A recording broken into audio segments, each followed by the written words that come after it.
মানুষ নানান ধরনের বাসনা পোষণ করেন। তাদের নানান ইচ্ছে থাকে, অভিলাষা থাকে, নানান কামনা করতে থাকেন, স্বপ্ন দেখেন, প্রার্থনা করেন যেন তা সফল হয়, নিজের সম্পন্নতা কামনা করেন, আর শেষে নিরাশ হয়ে যান কারণ এসব কিছুই পান না। আপনাকে একটা ছোট্ট উদাহরণ দিই। জঙ্গলের রাজা কাকে বলা হয়? সিংহকে। এবার যেহেতু সিংহ বনের রাজা, তাই হরিণ তো তার কাছে এসে এটা বলতে পারে না যে আপনি হলেন বনের রাজা, তাই আপনি আমাকে মেরে ফেলুন, আমাকে খেয়ে ফেলুন আর নিজের ক্ষুধা নিবারণ করুন। এমন তো হয় না। সিংহ যতই বনের রাজা হোক, তাকেও পরিশ্রম অবশ্যই করতে হয়, তবেই তার ক্ষুধা নিবারণ হয়।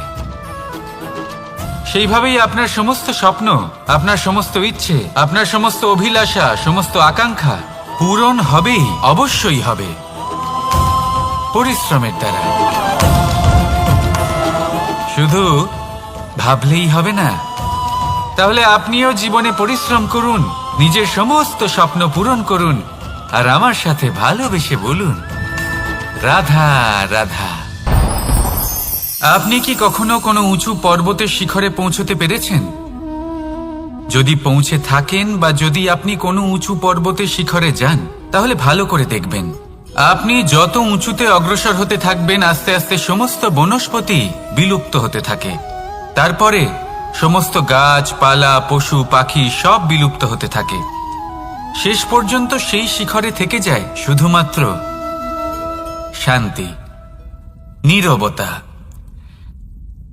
আমাদের মানুষের সাথেও এটাই হয়।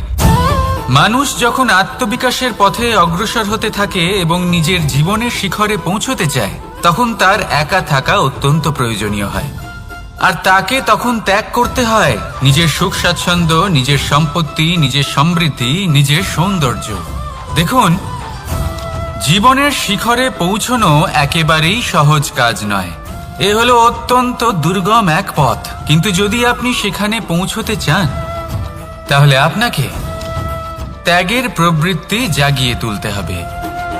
ত্যাগ কি সেটা জানতে হবে, কারণ ত্যাগের ফলেই মনে শান্তি আসে, আর সেই শান্তির ফলে মনে উৎপন্ন হয় প্রেম। আর এই প্রেমই হলো জীবনের অন্তিম লক্ষ্য। তাহলে আসুন আমার সাথে ভালোবেসে বলুন, রাধা রাধা। অধিকার, এটা না কোনো সাধারণ শব্দ, না কোনো ব্যবসা, নিজেই একটা অদ্ভুত ব্যাপার এই অধিকার। স্বয়ং ঈশ্বর মানুষকে জীবন বাঁচার অধিকার দিয়েছেন। কিন্তু যখন কোনো নারীর অধিকারের প্রশ্ন আসে, তখন সেই অধিকারের সাথে কর্তব্য জুড়ে যায়। এবার নারীর অনেক অধিকারের মধ্যে একটা অধিকার হলো নিজের স্বামী নির্বাচন করা। নির্বাচন করা কে হবে তার অর্ধাঙ্গ, এমন একজন ব্যক্তি নির্বাচন করা যিনি নিজের সাথে, নিজের স্ত্রীর সাথে, সমগ্র পরিবারের সাথে এই সমগ্র সমাজের পরিস্থিতিকে উন্নত করতে পারেন। তাহলে ভাবুন, নিজের জন্য স্বামী বেছে নেওয়া কত বড় অধিকার, আর যোগ্য স্বামী বাছা তার থেকেও বড় কর্তব্য। তাই নারীর অধিকারের সাথে যখন কর্তব্য শব্দ জুড়ে যায়, অধিকার নামক শব্দের মাহাত্ম্য আরো বেড়ে যায়। আপনিও নিজের জীবনে নিজের অধিকারের সাথে কর্তব্যকে জুড়ে দেখুন। যদি এরকম করেন, তাহলে সমস্ত স্বপ্ন পূর্ণ হবে, আর মন প্রসন্ন হয়ে বলবে, রাধা রাধা। কর্ম, কর্ম সর্বদাই শান্ত মনে করুন। ভিতের সেই ইটের মতো করুন যে শান্তভাবে 7 হাত গভীরে অবস্থান করে। সবার চোখ যায় শিখরের সেই পতাকার দিকে, কিন্তু শিখরে থাকা সেই পতাকা প্রতীক হলো ভিতের মধ্যে থাকা সেই ইটের শক্তির, যে শান্ত মনে নিজের কাজ করে গেছে। তাই এইভাবেই নিজের কর্ম করুন শান্ত মনে, সন্তোষ ভাব নিয়ে। কলরব যা করার তা আপনার সাফল্যকে করতে দিন, কারণ যখন সাফল্যের এই জয় জয়কার চারিদিকে ছড়িয়ে পড়ে, তখন কর্মের এই মৌনতা আরো শক্তিশালী হয়ে ওঠে। তাহলে আসুন আমার সাথে ভালোবেসে বলুন, রাধা রাধা। পরীক্ষা, এমন একটা শব্দ যেটা শুনে সংসারের বেশিরভাগ মানুষই ভয়ভীত হয়ে পড়েন। কারণটা কি? অসফলতার ভয়। পরীক্ষা এই শব্দের যদি আমি অন্য দিকটা দেখাই, তার তাৎপর্য এই নয় যে আপনার দুর্বলতা সবার সামনে তুলে ধরবে। এটা তো হলো সেই যুক্তি যা আপনার বল, সাহস, শক্তিগুলি সবার সম্মুখে তুলে ধরবে। আগে হ্যাঁ, এটাই হলো সেই যুক্তি। আপনি নিজেই কখনো দেখবেন পরীক্ষার সময় আপনার অন্তরের অনেক গুণ বাইরে বেরিয়ে আসে। এমন কোনো শক্তির উদ্ভব হয় যার বিষয়ে আপনি নিজেও জানতেন না, ঠিক কিনা? তাই এই পরীক্ষাকে কখনো ভয় পাবেন না। বিশ্বাসের সাথে নির্ভীক হয়ে এটার সম্মুখীন হন। দিনের শেষে এই পরীক্ষা শুধুই আপনাকে উজ্জ্বল করবে, আপনাকে আরো শ্রেষ্ঠ করে তুলবে। তাহলে আসুন আমার সাথে ভালোবেসে বলুন, রাধা রাধা। জলে জলকেলি করতে কে না ভালোবাসেন? আমাদের মধ্যে প্রত্যেক মানুষ চান কোথাও একটা সরোবরে, কোনো নদীতে, জলের মাঝে জলক্রীড়া করে আনন্দ উপভোগ করতে, তাই তো? এবার বলুন, আমাদের মধ্যে এমন কে কে আছেন যারা সাগরের ঢেউয়ের মধ্যে এক পাড় থেকে অন্য পাড়ে সাঁতার কেটে যাবার সাহস রাখেন? কে আছেন এমন? এবার এই কাজ তো হলো অত্যন্ত কঠিন। আমরা পার পছন্দ করি, জলকেলি করতে ভালোবাসি, কিন্তু পাড়ের কাছে, সমুদ্রের ঢেউয়ে নয়। কিন্তু একটা কথা মনে রাখবেন, যেই দিন এই পাড়ের কথা ভুলে গিয়ে আমরা সাগরের ঢেউয়ের সাথে লড়াই করার সাহস রাখব, সেই দিনই সাগরের ঢেউয়ের সাথে লড়াই করার শক্তিও আমরা পেয়ে যাব। পার আমাদের অত্যন্ত প্রিয়, আমাদের সুরক্ষিত রাখে, কিন্তু এটা আমাদের দুর্বল করে তোলে।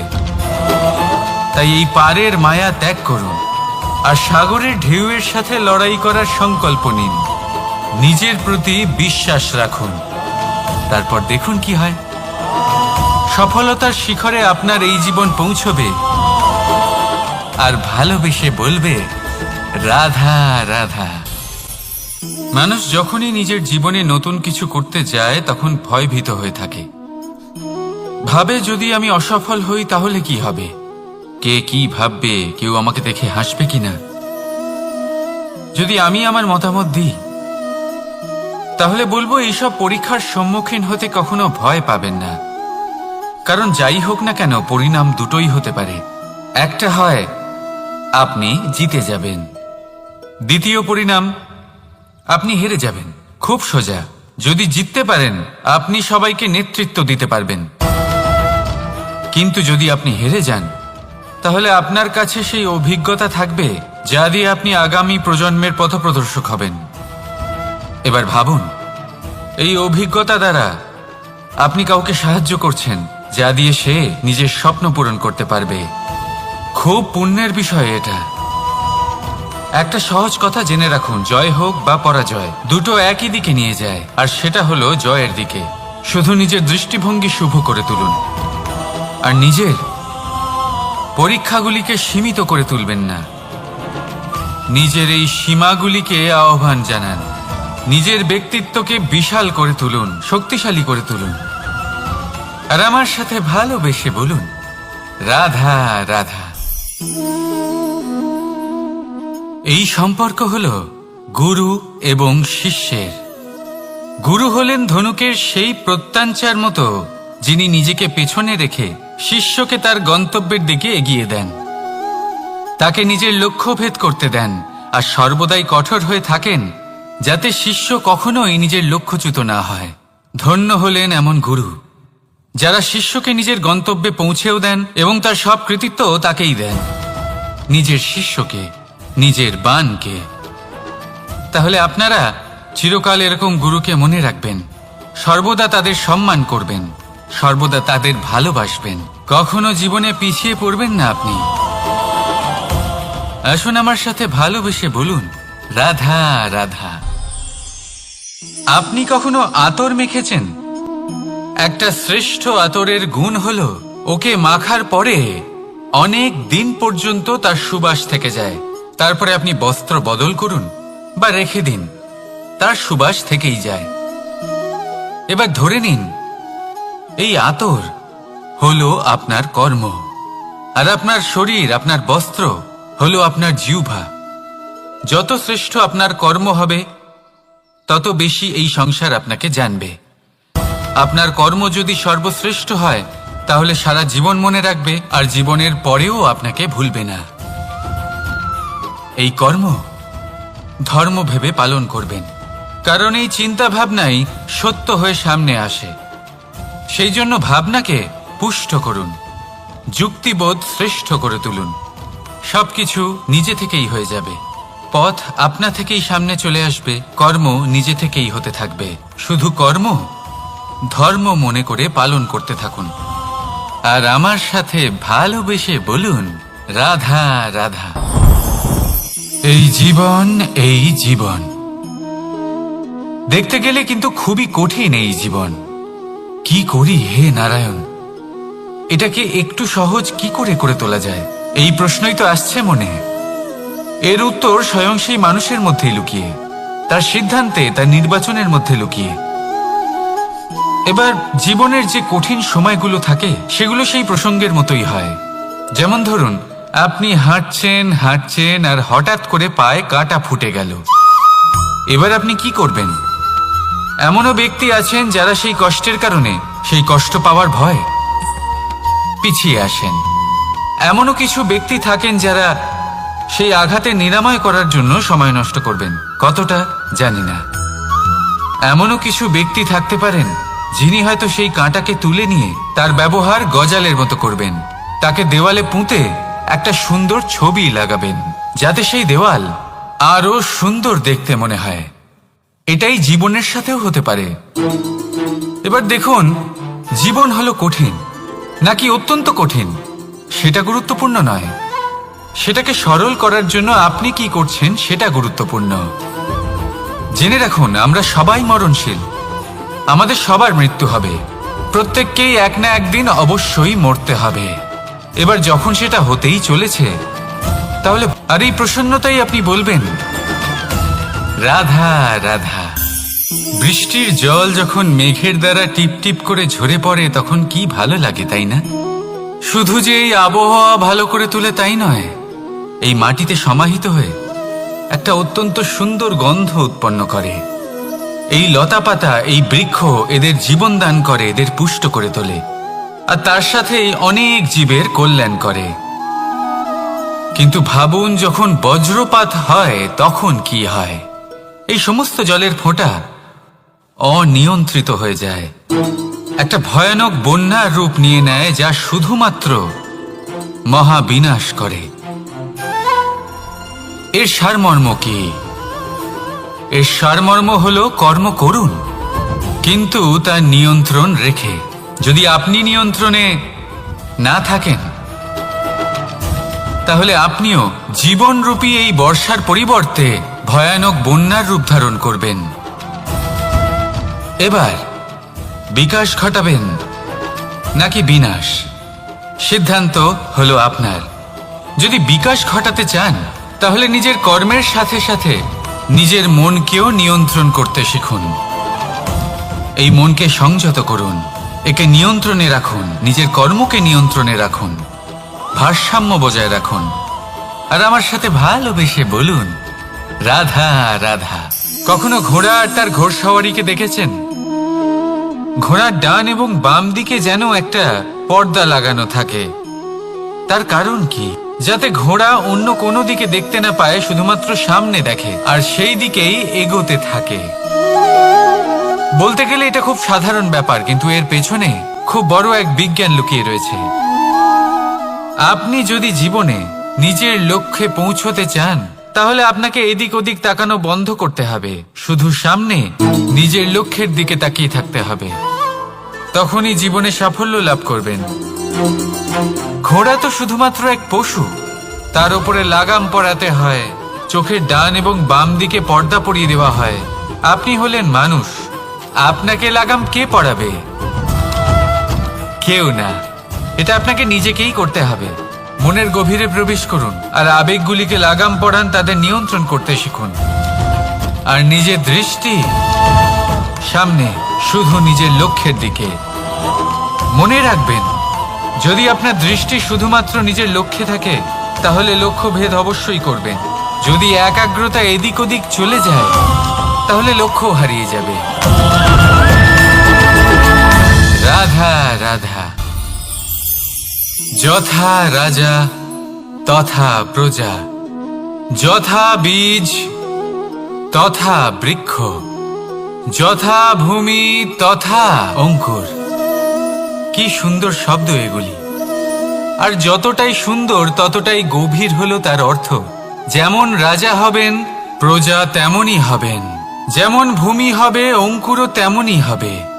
কখনো গভীরে গিয়ে এই কথার অর্থ বোঝার চেষ্টা করেছেন আপনি? রাজা এই শব্দের মূল হল রজ। রজ কথার অর্থ হল মাটি। অর্থাৎ রাজা হলেন তিনি যিনি মাটির সাথে যুক্ত।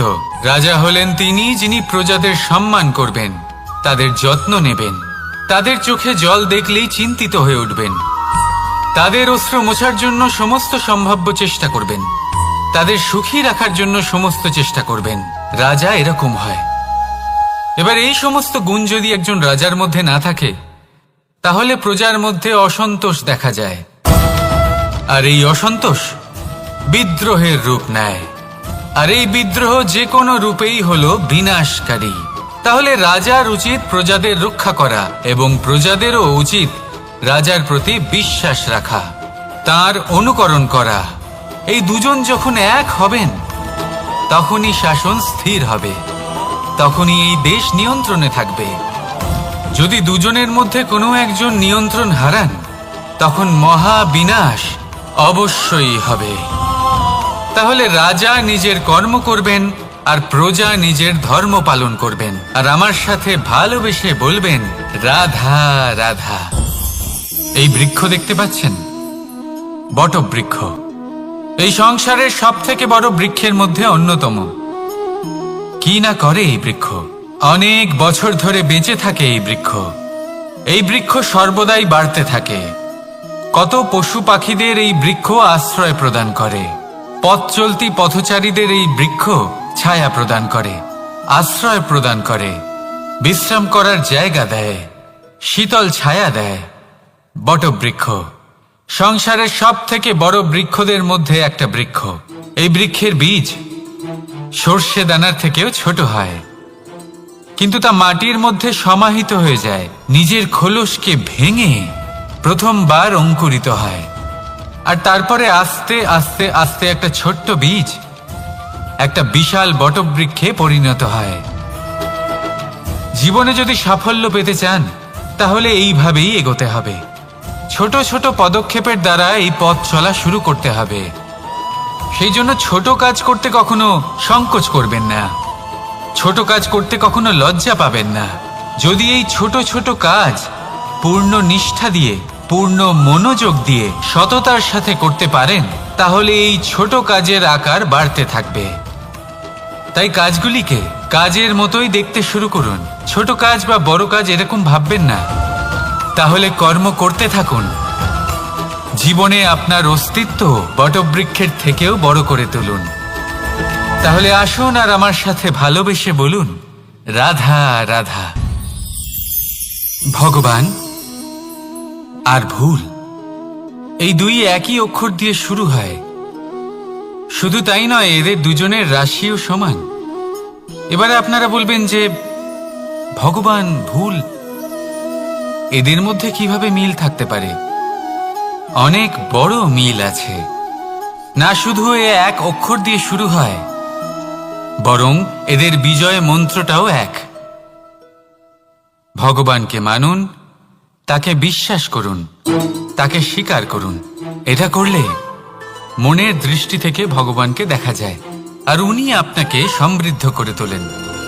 ভুলের সাথেও এটাই ঘটে। নিজের ভুল স্বয়ং মেনে নিলে, স্বীকার করে নিলে সব কিছুই স্পষ্টভাবে দেখতে পাবেন। যেদিন থেকে আপনি নিজের ভুল মেনে নিতে শিখবেন সেদিন থেকে সেই ভুল শোধরানোর প্রক্রিয়াও শুরু হয়ে যাবে। আপনি বুঝে যাবেন নিজের ভুল কিভাবে শোধরাতে হয়। তাই মনে রাখবেন, নিজেকে শ্রেষ্ঠ করে তোলার জন্য নিজের ভুল স্বীকার করা অত্যন্ত প্রয়োজনীয়। এই জীবনে শান্তি আনার জন্য ঈশ্বরকে মেনে নেওয়াও অত্যন্ত প্রয়োজনীয়। সবসময় নিজের গুণ এবং নিজের দোষ মনে রাখবেন। আজীবন সুখী থাকবেন। রাধা রাধা। আমরা সবসময় চাই যে এই সংসার আমাদের জ্ঞানী বলবে, বুদ্ধিমান বলবে, বুঝদার বলবে, কিন্তু মূর্খ যেন কেউ না বলে। মূর্খ শব্দটা আমরা কেউ শুনতে চাই না, দূরে পালাতে থাকি। কিন্তু একটা সত্যি সবার কাছে অজানা, যে মূর্খ হওয়া হলো বুদ্ধিমান হওয়ার দিকে সর্বপ্রথম পদক্ষেপ। আপনি যত খুশি দিগ্গজ জ্ঞানী মানুষদের সাথে আলাপ করুন, যত ইচ্ছে কথা বলুন, যতই জ্ঞানের কথা আলোচনা করুন, অভিজ্ঞতা মূর্খ হবার পরেই পাওয়া যায়, তাই নয় কি? মূর্খ হবার পরে আপনি এটা বুঝতে পারবেন যে কি করা উচিত নয়। জ্ঞানী ব্যক্তি আপনাকে এটা বলবেন যে কি করা উচিত। আর এই সংসারে কি করা উচিত তার থেকেও অনেক বড় জ্ঞান হলো কি করা উচিত নয়। সেই জন্য সব সময় মনে রাখবেন, আপনার করা কিছু ভুল, আপনাকে যদি কেউ মূর্খ বানিয়ে থাকে, ছল চাতুরি করে থাকে, তাহলে কোনো ব্যাপার নয়। এটা শেষ পর্যন্ত আপনাকে আরো বুদ্ধিমান করে তুলবে। এই মুহূর্তে ধন্যাত্মক থাকুন। এই সংসার আপনাকে অবশ্যই জ্ঞানী বলবে। রাধা রাধা। আপনি কি কখনো একজন মালিকে একটা বাগানের যত্ন নিতে দেখেছেন? যদি কখনো একটা গাছে উই ধরে যায়, মালি তখন শুধু সেই গাছের নয়, সমস্ত বাগানের চিকিৎসা করায়। আপনারা হয়তো বলবেন, এ কেমন মূর্খতা? যখন উই একটা গাছে লেগেছে, সমস্ত বাগানের চিকিৎসা কেন করাতে হবে? এ তো অযথা পরিশ্রম করা। কিন্তু মালি খুব ভালো করে জানে যে উই হয়তো একটা গাছে লেগেছে, কিন্তু তা সমস্ত বাগানকে নাশ করে দিতে পারে। এবার মালির এই শিক্ষা, এই জ্ঞান অন্য অনেক জায়গাতে প্রযোজ্য। এই সংসারে আমরা শুধুমাত্র নিজের পরিবারের কথাই চিন্তা করি, তাদের যত্ন নিই, চেষ্টা করি যেন তারা ভালো থাকেন, সুখে থাকেন।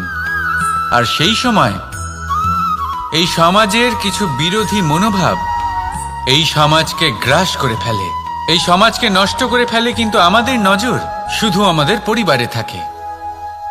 সেই জন্য যখন কথা ওঠে রাষ্ট্রের, দেশের, তখন তার জন্য সিদ্ধান্ত নিতে হবে, তখন তার জন্য ত্যাগ করতে হবে।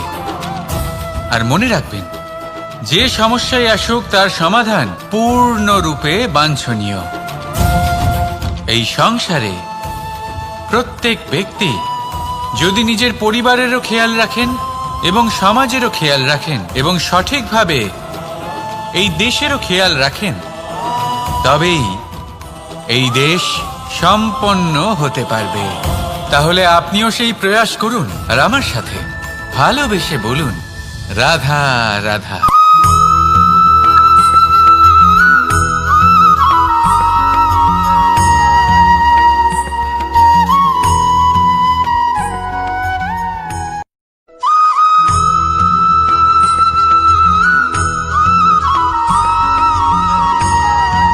কর্ম এবং ফল। মানুষের স্বভাব হলো এটাই যে তিনি নিজের প্রত্যেক পরিশ্রমের প্রতিফল প্রার্থনা করেন। বেশিরভাগ সময় এই ফলাফলের চিন্তা করতে করতে, কল্পনা করতে করতে উনি কর্ম করতে থাকেন, যে আমি এই কাজটা করলে এই ফল পাবো। সেই সব কল্পনা করতে থাকেন যা না তার হাতে আছে, না আছে অধিকার, আর না আছে নিয়ন্ত্রণ। উনি শুধু নিজের কর্ম করতে পারেন। উনি কি ফল পাবেন তা তার হাতে কখনোই নেই। তাই আপনিও শুধুমাত্র কর্ম করতে থাকুন, ফলের চিন্তা করবেন না। মনে রাখবেন, শিকড় এবং শাখা যেভাবে একে অপরের সাথে জড়িয়ে, সেইভাবেই একে অপরের সাথে জড়িয়ে কর্ম এবং ফল। যেরকম কর্ম আপনি করবেন, সেরকম ফল আপনি অবশ্যই পাবেন। তাই এই ফলের আশায় কর্মের সময় কখনোই নষ্ট করবেন না, কারণ যে ব্যক্তি সময় নষ্ট করেন, সময় সেই ব্যক্তিকে অবশ্যই নষ্ট করে দেয়। কর্ম করুন নিঃস্বার্থভাবে, ফলের চিন্তা করবেন না, আর আমার সাথে ভালোবেসে বলুন, রাধা রাধা। কর্ম এবং ফল, দেখতে গেলে এই সমস্ত ব্রহ্মাণ্ড এই দুইয়ের মাঝেই স্থির হয়ে আছে। মানুষজন কর্ম করেন ভালো ফল লাভের আশায়, আর ভালো ফল লাভের আশায় উনি এটাই ভুলে যান যে উনি যে কর্ম করছেন তা কি করছেন। আমি বলেছিলাম কর্ম করুন ফলের চিন্তা না করে, কিন্তু কি কর্ম করছেন সেই বিষয়ে ভাবাটাও অত্যন্ত আবশ্যক। নয়তো অনেক সময় আমরা এমন কর্ম করে ফেলি যা না চাইতেও বিষে পরিণত হয়, যা হয়েছে দুঃশাসনের সাথে, দুর্যোধনের সাথে, গুরু দ্রোণের সাথে।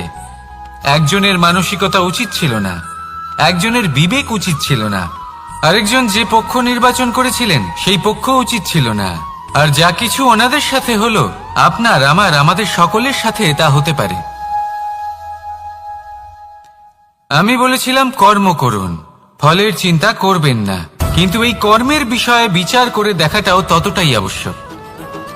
দেখুন, কর্ম করার উচিত প্রক্রিয়া ফলের চিন্তা না করা, কিন্তু যদি আপনার কর্ম শুভ হয় তাহলে তার ফলও নিয়তি আপনাকেই দেবে। সর্বদা কর্ম করার সময় এটা ভাবুন যে আপনার এই কর্ম এই সংসারকে, এই সমাজকে, আপনার পরিবারকে, আপনার আশেপাশের মানুষজনকে কোন দিশায় নিয়ে যাবে। যদি এটা সবার জন্য মঙ্গলময় হয় তাহলে কর্ম করতে থাকুন। আর হ্যাঁ, নিশ্চিত রূপে ফলের চিন্তা করবেন না। আসুন আমার সাথে ভালোবেসে বলুন, রাধা রাধা। বটবৃক্ষের বীজ সর্ষের দানার থেকেও ছোট হয়, কিন্তু যখন তা নিজের রূপ ধারণ করে তখন তা বিশাল বৃক্ষের আকার ধারণ করে, যা সহস্র বছর ধরে বেঁচে থাকে, ছায়া প্রদান করে, পাখিদের আশ্রয় প্রদান করে, আর দেয় পথচারীদের বিশ্রাম করার স্থান। কেন? কারণ সেই ছোট বীজ তা মাটির ভেতরে গিয়ে নিজের খোলস ত্যাগ করে। অন্ধকারে থাকে সে, যতই আলো আসুক না কেন, যতই বর্ষা আসুক না কেন, সব সহ্য করে। আর তারপরে একটা চারা গাছ অঙ্কুরিত হয়, তারপর ধীর গতিতে একটা বিশাল বৃক্ষতে পরিণত হয়।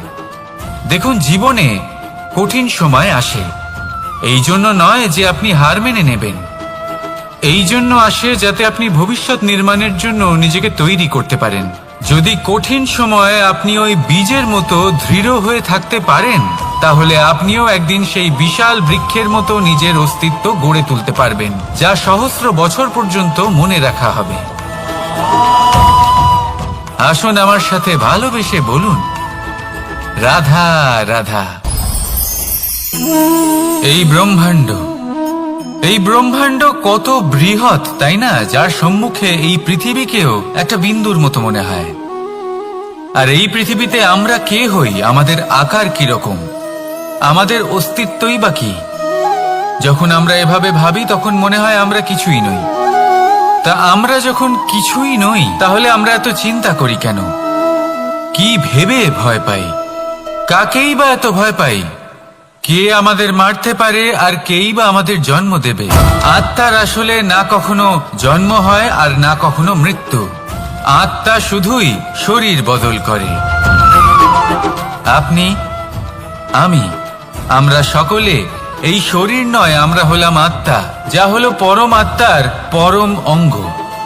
সেজন্য মনে রাখবেন, বাইরের কোথাও দেখবেন না, নিজের অন্তরের গভীরে গিয়ে দেখুন, আত্মাকে উপলব্ধি করতে শিখুন। ক্লেশ, ভয়, চিন্তা, এই সব কিছুর থেকে নিজেকে দূরে রাখুন, তাহলেই উপলব্ধি করতে পারবেন পরমাত্মাকে। তাহলে আসুন আমার সাথে ভালোবেসে বলুন, রাধা রাধা। পরিবর্তন এই সংসারের শাশ্বত নিয়ম। কোন রাজা নেই যিনি চিরকাল রাজা থাকেন, কোন ধনী ব্যক্তি নেই যিনি চিরকাল ধনী থাকবেন। এই সংসারে সূর্যের স্থান নেওয়ার জন্য চন্দ্রিমার আগমন ঘটে। কোন স্থান যাকে পতিত বলা হয়েছিল সেখানে মহল তৈরি হয়েছে, কোন স্থান যাকে আজ মলিন বলা হয়েছে কাল সেখানে মন্দিরও স্থাপন হতে পারে। কোন ঋতু চিরকালের জন্য থাকে না, কখনো সময় চিরকাল একরকম থাকে না। আজ যা আপনার কাছে রয়েছে কাল অন্য কারোর ছিল, আজ যে আপনার কাছে রয়েছে কাল তা অন্য কারোর কাছে চলে যাবে। আপনার সাথে কিছু থাকলে তা হলো আপনার কর্ম, কিন্তু সেই কর্মের পরিণামও আপনার নয়। আপনি শুধু কর্ম করুন, বাকি সবকিছুই পরিবর্তনশীল। কিন্তু সেই পরিবর্তনকে দেখে ভয় পাওয়ার প্রয়োজন নেই, তাকে স্বাগত জানান। যদি আপনি হাসি মুখে সেই পরিবর্তনকে স্বাগত জানান, তাহলে এই পরিবর্তনও হাসি মুখে আপনার সাথে থাকবে। আসুন আমার সাথে ভালোবেসে বলুন, রাধা রাধা। সঞ্চয়। মানুষের যখন থেকে বোধবুদ্ধি হয়, সঞ্চয় করতে আরম্ভ করে দেন। সঞ্চয় করতে থাকেন ভোজনের, সঞ্চয় অর্থের, সঞ্চয় শক্তির। নিজের জন্য করেন, নিজের পরিবারের জন্য করেন, নিজের স্ত্রীর জন্য করেন, সন্তানের জন্য করেন, সন্তানের সন্তানের জন্যও সঞ্চয় করেন। সঞ্চয় করার জন্য ওনার কাছে অনেক কারণ রয়েছে, কারণ উনি এটা ভাবেন যে এই সঞ্চিত শক্তির জন্য কেউ ওনার কোনো ক্ষতি করতে পারবে না। মানুষ ভুলে যান একটা গুরুত্বপূর্ণ কথা, এই সত্য, উনি এই সংসারে খালি হাতেই এসেছিলেন, আর এখান থেকে ওনাকে খালি হাতেই যেতে হবে। যা এখানকার তা এখানেই থেকে যাবে। আর যদি কিছু ওনার সাথে যায় তা হলো ওনার কর্ম, আর কিচ্ছু নয়। তাই যদি কিছু অর্জন করতে চান, তাহলে শুভ কর্ম অর্জন করুন, আত্মশক্তি অর্জন করুন, কারণ পরলোকে এটাই হবে আপনার সম্পত্তি। তাহলে কি এটা আপনি অর্জন করতে চান না? আসুন আর আমার সাথে ভালোবেসে বলুন, রাধা রাধা। সদিচ্ছা। দেখতে গেলে 3 অক্ষরে তৈরি এই শব্দ, কিন্তু সমস্ত ত্রিলোক তার উপরেই আধারিত। আপনি এই সংসারে এসেছেন, তখন অবশ্যই শ্বাস নেবেন, কিন্তু তার বদলে আপনাকে কিছু তো দিতেই হবে। আপনার উপর নির্ভর করছে আপনি কি দেবেন। কি দেবেন এই সংসারকে, এই সমাজকে, নিজের পরিবারকে, আর তার বদলে কি নেবেন? যশ নাকি অপযশ? দেখুন, এক ছিল রাবণ, যে কিনা সমুদ্র পার করল সীতাকে অপহরণ করার জন্য, আর এক ছিলেন রামচন্দ্র, যিনি সমুদ্র পার করেছিলেন, সেতু বানিয়ে গিয়েছিলেন সীতাকে ফিরিয়ে নিয়ে আসার জন্য। দুজনেই সমুদ্র পার করেছিলেন, শুধু পার্থক্য ছিল সদিচ্ছাকে বোঝার, লক্ষ্যের। অনেক মানুষের যাত্রা একরকম হতেই পারে, কিন্তু আনন্দ তখনই লাভ করবেন যখন লক্ষ্য শুভ হবে, মহান হবে। এই লক্ষ্য দিয়ে এই সংসারের কল্যাণ হবে এবং মানুষের সম্মান হবে। যদি আপনার সংকল্প উচিত হয়, তাহলে আপনার লক্ষ্য উচিতই হবে, নয়তো শুধুমাত্র বিনাশ হবে। আর উচিত এটাই হবে যে বিনাশের হাত থেকে যেন নিজেকে বাঁচানো যায়, কি বলেন? তাই জীবনে যে লক্ষ্য স্থির করছেন, মনে রাখবেন তা যেন শুভ লক্ষ্য হয়। যদি এরকম হয়, তাহলে আপনার যাত্রা, আপনার জীবন দুটোই শুভময় হবে। আসুন আর আমার সাথে ভালোবেসে বলুন, রাধা রাধা। সুরক্ষা। এই সুরক্ষা আসলে কি? এটা কি কোনো কবচ, নাকি কোনো সীমা? এই সুরক্ষা আসলে অন্য কিছু। আমাদের মাতা পিতা, আমাদের প্রিয়জন, আমাদের বন্ধু, এই সমাজ, আমাদের শুভাকাঙ্ক্ষী, আমাদের আত্মীয়, এনারা সবাই আমাদের জীবনে কোনো না কোনো ভাবে সুরক্ষা দিয়ে থাকেন, একটা কবচ দিয়ে থাকেন কোনো না কোনো রূপে। কিন্তু দেখতে গেলে আমাদের পরাক্রমের পথে, আমাদের বীরত্বের পথে, আমাদের সাহসের পথে এই সুরক্ষাই সব থেকে বড় বাধা হয়ে দাঁড়ায়। একবার ভেবে দেখুন, যদি আপনি কোনো সুরক্ষাই না পান, বা যদি আপনি এই সুরক্ষা ভেঙে বাইরে আসতে পারেন, তাহলে আপনার বীরত্ব চরম সীমায় পৌঁছে যায়। কেন? কারণ তখন আপনি জানেন যে এই সংসারের সম্মুখীন আমাদের নিজেদেরই হতে হবে। আপনি বুঝে যান যে শত্রুর সম্মুখীন এবার নিজের বলের দ্বারা, নিজের পরাক্রমের দ্বারা, নিজের সাহসের দ্বারা করতে হবে। আর তখন আমাদের মনের মধ্যে এই শক্তি জাগ্রত হয়। এই শক্তি অন্তরেই বসবাস করে, শুধু এটা চিনে নিতে হবে, একে জাগ্রত করতে হবে। আর এটা সুরক্ষা ভেঙে যাওয়ার পরেই সম্ভব হয়। আর যারা নিজের শক্তি সম্পর্কে জানেন, যিনি নিজেই জানেন তিনি কতটা শক্তিশালী, তিনি নিজেই নিজের সুরক্ষা কবচ চিরকালের মতো ভেঙে ফেলে দেন। ঠিক কর্ণের মতো।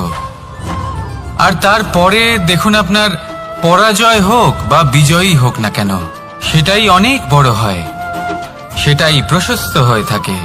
সেই জন্য ত্যাগ করুন নিজের ভয়কে, নিজের আশেপাশের এই সুরক্ষা চক্রকে ভেঙে ফেলুন, আর সম্মুখীন হন এই সংসারের নিজের শত্রুর সম্মুখীন হন। পরাক্রমের এই অঙ্কুর, তা অঙ্কুরিত হওয়ার জন্য বীজের উপরের এই কবচ, এটা ভেঙে যাওয়া অতি আবশ্যক। আসুন আমার সাথে ভালোবেসে বলুন, রাধা রাধা। যখন আমরা হাঁটতে থাকি আর আমাদের পায়ে কাঁটা বিঁধে যায়, তখন মুখ দিয়ে আহ বেরিয়ে আসে, কান্না চলে আসে, আর অনেক সময় অভিশাপও বেরিয়ে আসে। কিন্তু আমরা কি কখনো এটা এইভাবে দেখেছি, এইভাবে ভেবেছি যে আমরা যে পথে চলেছি সেই পথে কাঁটা বিঁধেছে, নাকি আমরা সেই পথ নির্বাচন করেছি যাতে শুধুই কাঁটা রয়েছে? নাকি আমরা এভাবে ভেবে দেখেছি যে এই কাঁটা আমাদের কষ্ট দিতে এসেছে, নাকি এটা আমরাই বিছিয়ে রেখেছিলাম? সাবধান থাকা উচিত ছিল, কারণ কাঁটা বিঁধলে যন্ত্রণা হবে, চিৎকার করে ফেলতে পারি, মুখ থেকে অভিশাপও বেরিয়ে আসতে পারে। কিন্তু এই অভিশাপ শুধুমাত্র আমাদের তরফ থেকে অভিশাপ হয়, সামনের ব্যক্তিটির ওপরও নির্ভর করে। এবার সেই ব্যক্তি যদি এমন হয় যে ফুল আর কাঁটা এই দুই সমানভাবে গ্রহণ করতে পারে, তার কাছে অভিশাপও বরদানে পরিণত হয়। শেষ পর্যন্ত ব্যাপারটা দাঁড়ায় ভাবনা, চিন্তা, দৃষ্টিভঙ্গির ওপর। কারণ আপনার এই ভাবনাই সত্যি হয়ে সামনে আসে। সেই জন্য এই ভাবনা, চিন্তা, মানসিকতাকে গুরুত্ব সহকারে দেখবেন। এই বিবেচনা নিয়ে বিবেচনা করতে শিখুন। আমার কথার অর্থ হলো যে জীবনে যখন এরকম কিছু একটা ঘটবে, তখন ভেবে দেখুন যে এরকম কেন হলো। আপনি কি এমন কোনো কর্ম করেছিলেন যার কর্মফল এটা? এমন কোনো কাজ যা অনুচিত ছিল, অসত্য ছিল, যা অভদ্রতার কারণ ছিল? ভেবে দেখা প্রয়োজন। দেখুন, ইচ্ছে হলো আপনার যে আপনি কি করতে চান, ভাবনা আপনার, সত্য আপনার, জীবন আপনার, সিদ্ধান্ত আপনার। আসুন আর আমার সাথে ভালোবেসে বলুন, রাধা রাধা। সময়, এই সময় আসলে কি? এই সময় একটা সরল রেখা তো কখনোই নয়। সময় হলো একটা চক্র, যেখানে এর আদি সেখানেই হলো এর অন্ত, আর যেখানে তা শেষ হয় সেখান থেকেই তার শুরু হয়। এই সময় একটা অত্যন্ত বিচিত্র চিন্তা, বিচিত্র ভাবনা, একটা বিচিত্র বস্তু যা কেউ বুঝতে পারেন না। এই সময়ের লীলা, এর কোনো প্রমাণ নেই, কোনো জ্ঞান নেই, কোনো পরিমাপ নেই। শুধু এটুকু আমরা জানতে পারি, যেখানে শেষ হবে সেখান থেকে একটা নতুন সূচনাও হবে। যা আজ আপনার কাছে আছে, কাল অন্য কারোর কাছে যাবে, তারপরে তার কাছ থেকেও অন্য কারোর কাছে যাবে, তারপরে তার থেকেও ছিনিয়ে নেওয়া হবে। এই নিয়তির একজনের কাছ থেকে অন্যজনের কাছে আদান প্রদানের এই সময় হলো আপনার সময়। এই সময়ের সদ্ব্যবহার করুন, এই সময়কে বাঁচুন। আপনাকে শুধু এটাই সুনিশ্চিত করতে হবে যে আপনি কোন পক্ষে আছেন। আর সত্যি বলতে কি, আপনার জীবনের পরিণাম নির্ভর করে আপনার নির্বাচনের ওপর। আপনি কোন পক্ষ নির্বাচন করছেন। তাহলে মনে রাখবেন, জীবনে সেই পক্ষই নির্বাচন করবেন যা চয়ন করার পরে আপনি সুখ অনুভব করবেন, আপনি সন্তোষ লাভ করবেন, প্রসন্নতা লাভ করবেন। আর আমি এটাই সুনিশ্চিত করব যে এই পক্ষ যেন শান্তির পক্ষ হয়, এই পক্ষই যেন প্রেমের পক্ষ হয়। তাহলে চিন্তা করবেন না, আর আসুন আমার সাথে ভালোবেসে বলুন, রাধা রাধা। দৃষ্টি আর দৃষ্টিভঙ্গি, এই সমগ্র লীলা হলো এই দুইয়ের। বিচিত্র হতে পারে, কিন্তু এটাই সত্যি। এবার আপনাকে একটা উদাহরণ দিয়ে বোঝাই। অনেক সময় আপনি কোনো ব্যক্তিকে এটা বলতে শুনবেন যে আমি আমার নিজের উপরে গর্ব করি, আমি নিজেকে নিয়ে গর্ব করি, আমি খুব ভালোভাবে আমার মা বাবার সেবা করি, ওনাদের আমি সবসময় সুখী রাখি, ওনাদের আমি একটা বাড়ি দিয়েছি, সকল সুখ সুবিধা দিয়েছি, ওনাদের জীবনে প্রত্যেক জিনিস দিয়েছি আর দেব যা তাদের প্রয়োজন। এবার আমাকে বলুন যে আপনি কে হন? আপনি হলেন সেই বীজ যা আপনার মাতা পিতা রোপণ করেছেন। আপনার মা বাবাই আপনাকে এই সংসারে জন্ম দিয়েছেন। এবার এইসব কথার কি তাৎপর্য? এই হলো সেই ব্যক্তির দৃষ্টিভঙ্গি। এবার দেখা যাক এই প্রকৃতি আমাদের কি শেখায়। কখনো কোনো গাছকে দেখবেন, যখন সেই গাছে ফল আসে, সে মালিকে এটা বলে না যে দেখো আমি তোমাকে ফল খেতে দিচ্ছি। সেই বৃক্ষ এটা বলে না যে দেখো আমি তোমায় আহার করতে দিচ্ছি, কারণ ও জানে যে এটা হলো সেই মালির পরিশ্রম, এটা হলো তারই কর্মের ফল আর এটা তারই পাওয়া উচিত। সে বলে যে তোমার জিনিস তোমাকেই অর্পণ করলাম, এ আমার জিনিস নয়। ও জানে সেই মালির গুরুত্ব আসলে কি, এটা হলো তার দৃষ্টিভঙ্গি। সেই জন্য আপনি জীবনে কোন ব্যক্তির মধ্যে, কোন পশু পাখির মধ্যে, কোন প্রাণীর মধ্যে, কোন পরিস্থিতিতে, কোন আবেগের মুহূর্তে কি দেখতে পাচ্ছেন, সেটা আপনার দৃষ্টিভঙ্গির উপরে নির্ভর করছে।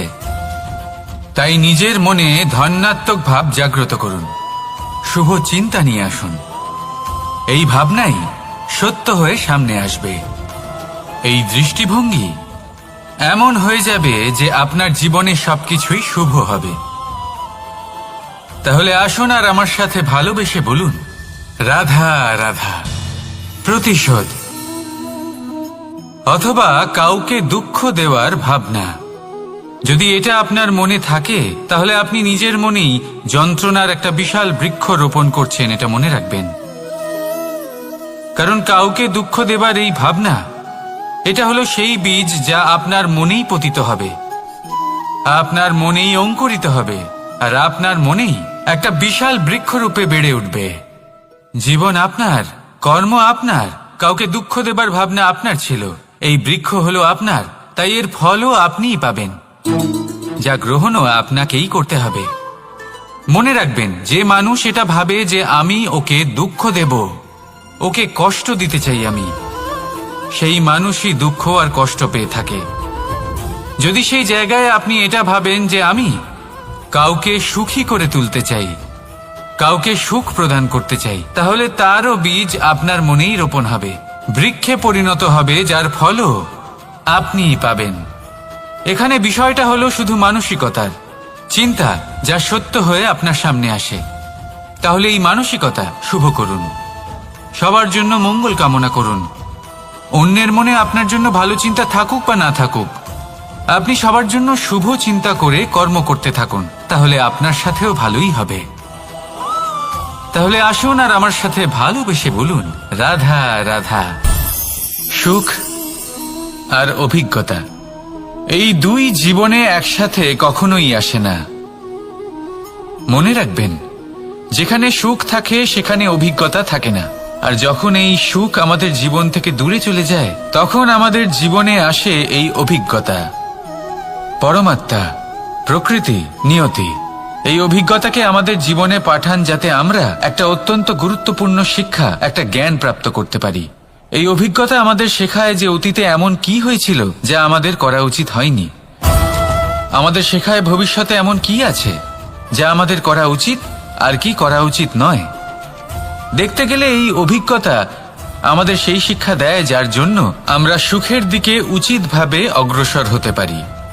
সেই জন্য জীবনে যখনই দুঃখ আসবে, দুঃখের এই সময় আসবে, তখন হতাশ হবেন না। বোঝার চেষ্টা করুন এই পরিস্থিতি কেন এসেছে, কি শিক্ষা দিতে এসেছে। যদি আপনি সেই জ্ঞান লাভ করেন, সুখের পথে অগ্রসর হন, তাও উচিত রূপে, তাহলে এই অভিজ্ঞতার উদ্দেশ্য পূরণ হয়ে যায়। তাহলে আসুন আর আমার সাথে ভালোবেসে বলুন, রাধা রাধা। জীবনে শিখরে পৌঁছানোর জন্য মানুষের কি প্রয়োজন হয়ে থাকে?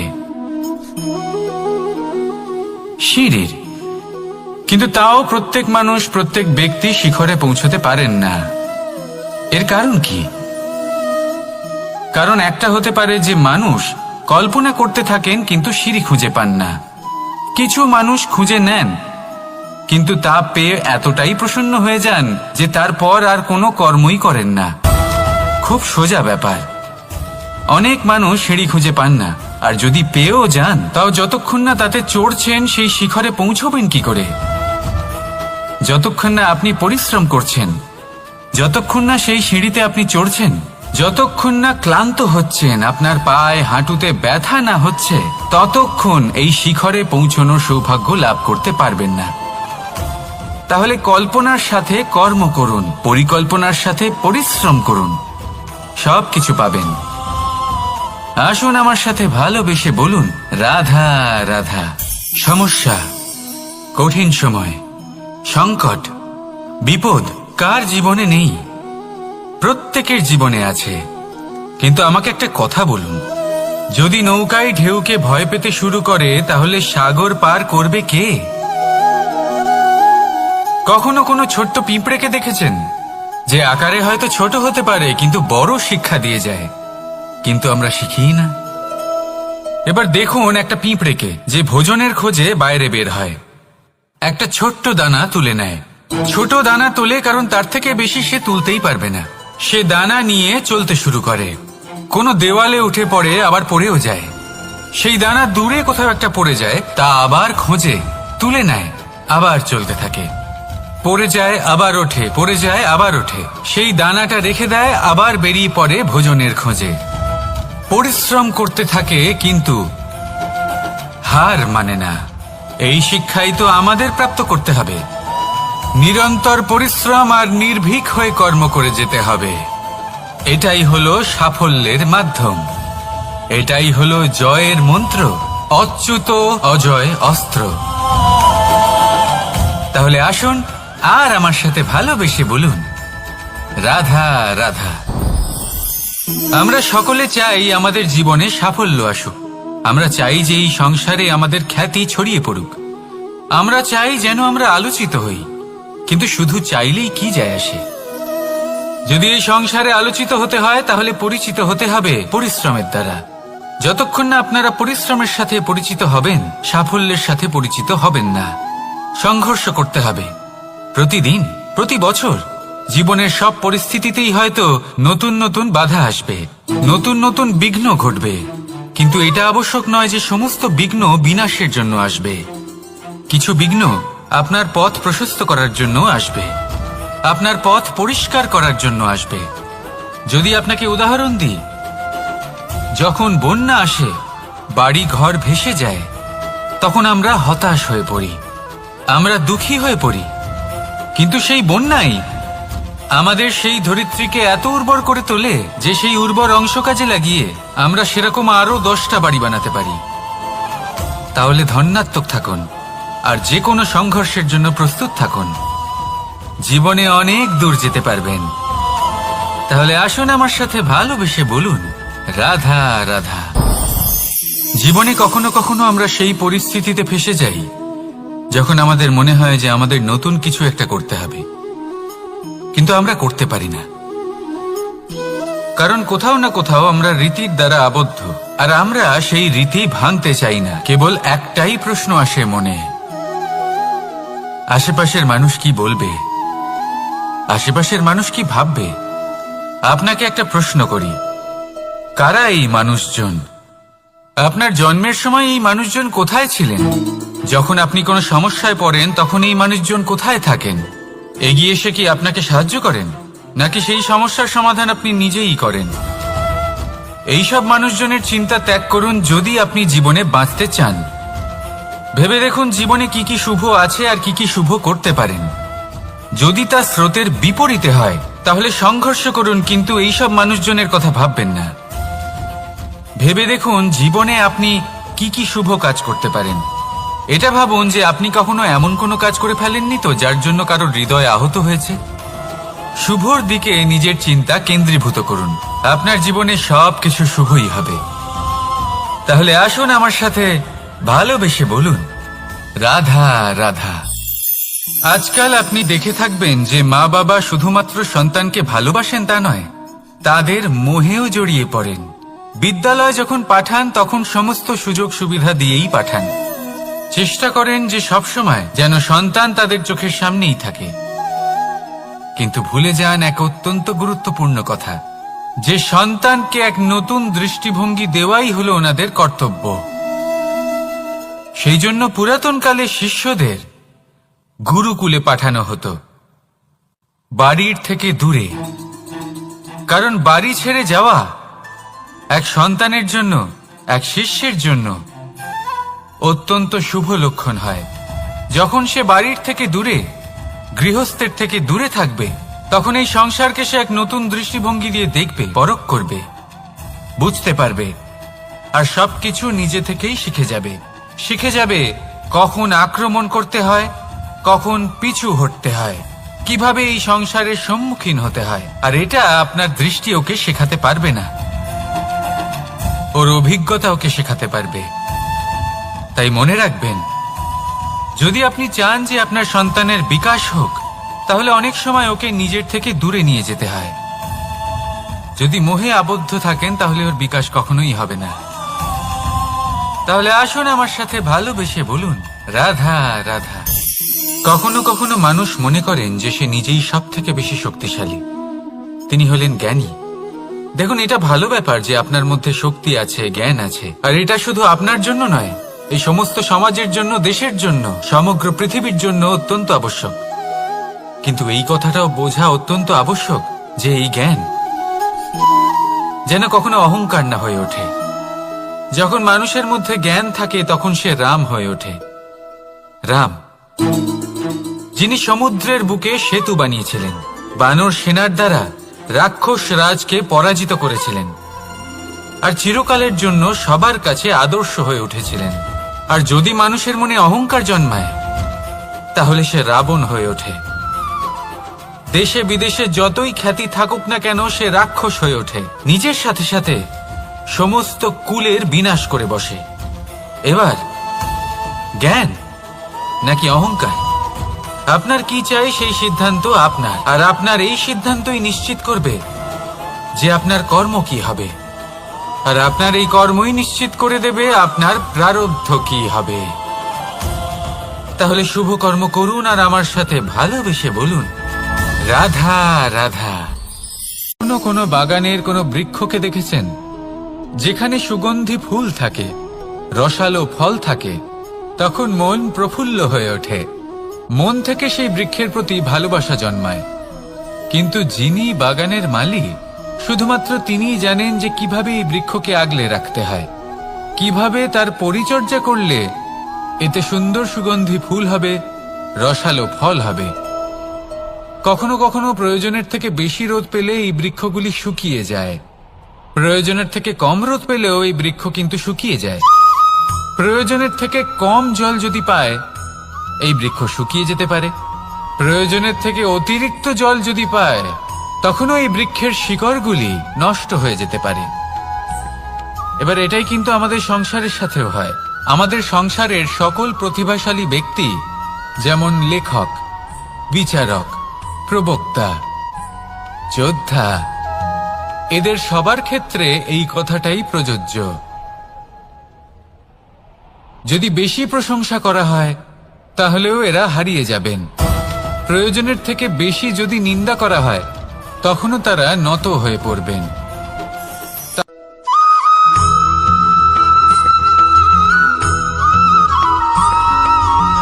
পঞ্চতত্ত্বের মধ্যে দ্বিতীয় তত্ত্ব হল ধরণী, ভূমি, যাকে আমরা ধরণী মাতা বলি। এই ধরণী ধৈর্য ধারণ করে, আর এর ওপরেই আমাদের সমগ্র সংসার নির্ভরশীল। কারণ এই ভূমি সহ্য ক্ষমতা রাখে, এর সহ্য ক্ষমতা হল অপরিসীম।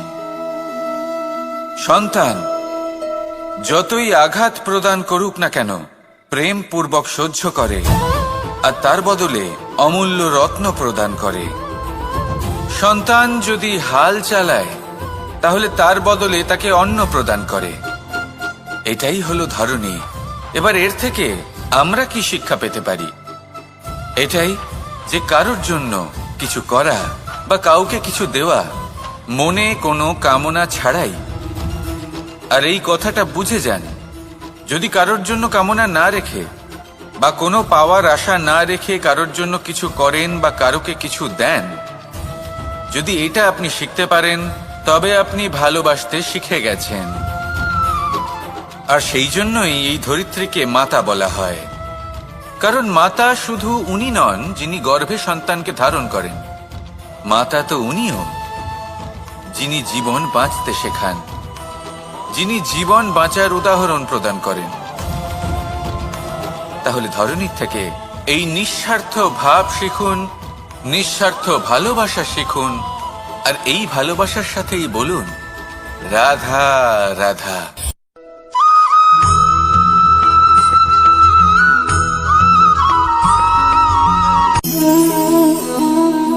নিয়তি। রাধা আমাকে বলে, কৃষ্ণ, যদি তুমি জানো যে নিয়তিতে কি আছে, তাহলে তাকে বদলে দাও না কেন? মহাদেব আমাকে বলেন যে শ্রীকৃষ্ণ, যদি আপনি এটা জানেন যে সাম্বের নিয়তি এটাই, তাহলে আপনি তাকে বদলানোর চেষ্টা কেন করেন? কেন? কারণ আমি একজন পিতা, আর পিতার কর্তব্য এটাই, তিনি যেন সম্ভাব্য সব চেষ্টা করেন নিজের সন্তানের মঙ্গলের জন্য।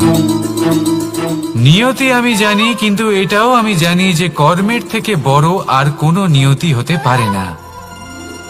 অভিজ্ঞতাও রয়েছে যে কর্মের হাতে নিয়তির এই চক্র বদলে যেতে পারে। তাই জীবনে যদি আপনার কখনো এমন মনে হয় যে এটা তো অসম্ভব, তখনও চেষ্টা করা কখনোই ছাড়বেন না। কে বলতে পারে আপনারই কর্মের কোনো এক বীজ হয়তো নিয়তির চাকায় আটকে গেল, আর নিয়তিকে নিজের পথ পাল্টাতে হলো, ঠিক কি না?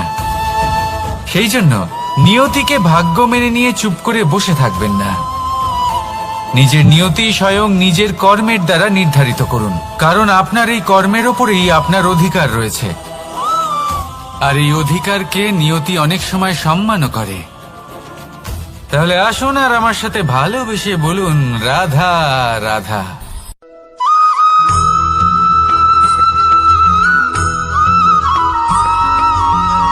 মানুষ ভাবেন যে ধন অর্জন করা হলো অত্যন্ত গুরুত্বপূর্ণ।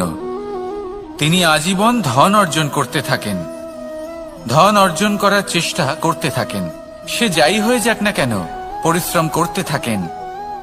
স্বাস্থ্যের দিকে নজর দেন না, না উচিত সময় খাবার খান, না উচিত সময় ঘুমোতে যান, না পর্যাপ্ত সময় পর্যন্ত ঘুমন, কিছুই না। ধন অর্জন করতেই থাকেন, করতেই থাকেন। আর কিছু সময় পরে যখন তিনি অসংখ্য ধন লাভ করে ফেলেন, তখন তার সাথে ওনার শরীরে অনেক রোগ বাসা বাঁধে। এইসব রোগের উপচার করতে করতে সেই সমস্ত ধন যা উনি অর্জন করেছেন তা তিনি ব্যয় করে ফেলেন। শেষ পর্যন্ত কি হয়? আমরা যেভাবে এসেছি ঠিক সেইভাবেই ফিরে যাই, ধন এখানেই থেকে যায়। দেখুন, একটা অত্যন্ত গুরুত্বপূর্ণ কথা রয়েছে যে আপনার বোঝা উচিত। এই যে ধন, তার ব্যবহার করুন জীবনকে আরো ভালো করে তোলার জন্য। ধনের সদ্ব্যবহার করা উচিত, এমন যেন না হয় এই ধন আপনাকে ভোগ করে ফেলে। এই জীবনকে নিশ্চিত রূপে আরো শ্রেষ্ঠ করে তুলুন। কিন্তু এই ধন অর্জন করার এই প্রক্রিয়াতে নিজের সারা জীবনকে নষ্ট করে ফেলবেন না। এই জীবন উপভোগ করতে শিখুন, আর আমার সাথে ভালোবেসে বলুন রাধা রাধা।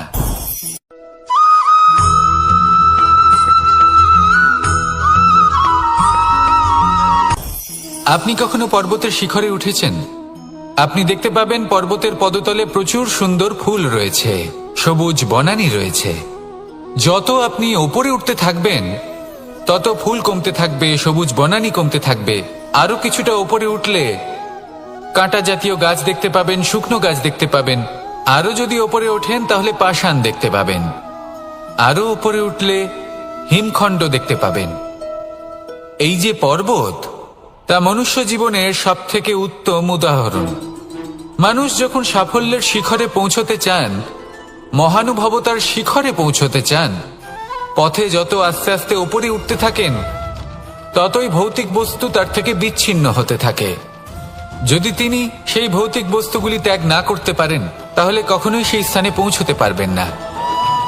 আর মানুষ যদি উচিত ত্যাগ করতে পারেন, পথে অগ্রসর হতে থাকেন, এগোতে থাকেন, তাহলে একদিন না একদিন তিনি মহানুভবতার, জ্ঞানের, সাফল্যের হিমের স্বাদ অবশ্যই লাভ করবেন। মনে রাখবেন, মানব জীবনে ত্যাগ হলো অত্যন্ত গুরুত্বপূর্ণ অংশ। আসুন আমার সাথে ভালোবেসে বলুন, রাধা রাধা।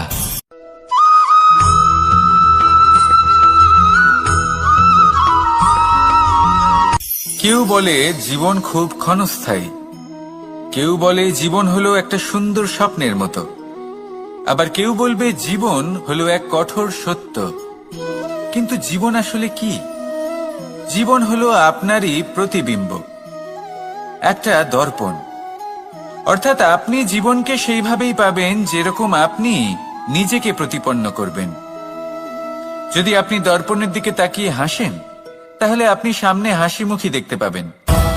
এবার যদি আপনি গম্ভীর হয়ে থাকেন, তাহলে আপনি একজন রুষ্ট ব্যক্তি দেখতে পাবেন। শেষে সবথেকে বেশি গুরুত্বপূর্ণ হলো আপনার চেষ্টা।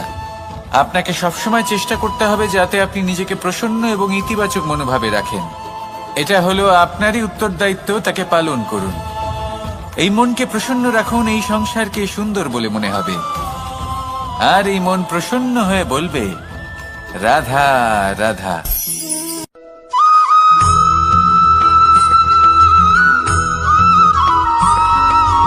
আমাদের শরীর প্রকৃতির সর্বশ্রেষ্ঠ রচনা। যে অঙ্গ প্রত্যঙ্গ আমরা লাভ করেছি, প্রত্যেকটির মধ্যে একটি নিজস্ব বার্তা রয়েছে। একটু ভেবে দেখুন, দুটি চোখ দিয়েছে দেখার জন্য, দুটি কান দিয়েছে শোনার জন্য, নাসিকাও আছে দুটি, দুটি হাত দিয়েছে দ্বিগুণ পরিশ্রম করার জন্য। কিন্তু জীব শুধুমাত্র একটি, তার উপরেও তীক্ষ্ণ বলিষ্ঠ দাঁত দিয়েছে তার রক্ষার জন্য। কখনো ভেবে দেখেছেন কেন?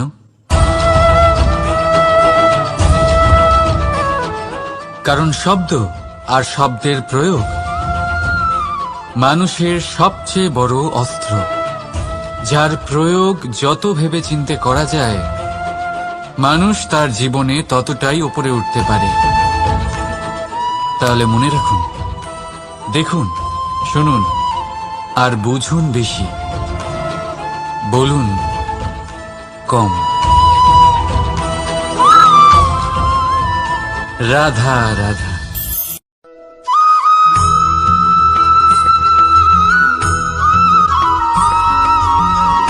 জীবন কিসের উপর নির্ভরশীল? ধনের ওপর? বৈভবের অনুভব যদি আপনি করতে চান, তাহলে তা পাবেন শুধু একতার দ্বারা, সংগঠনের দ্বারা।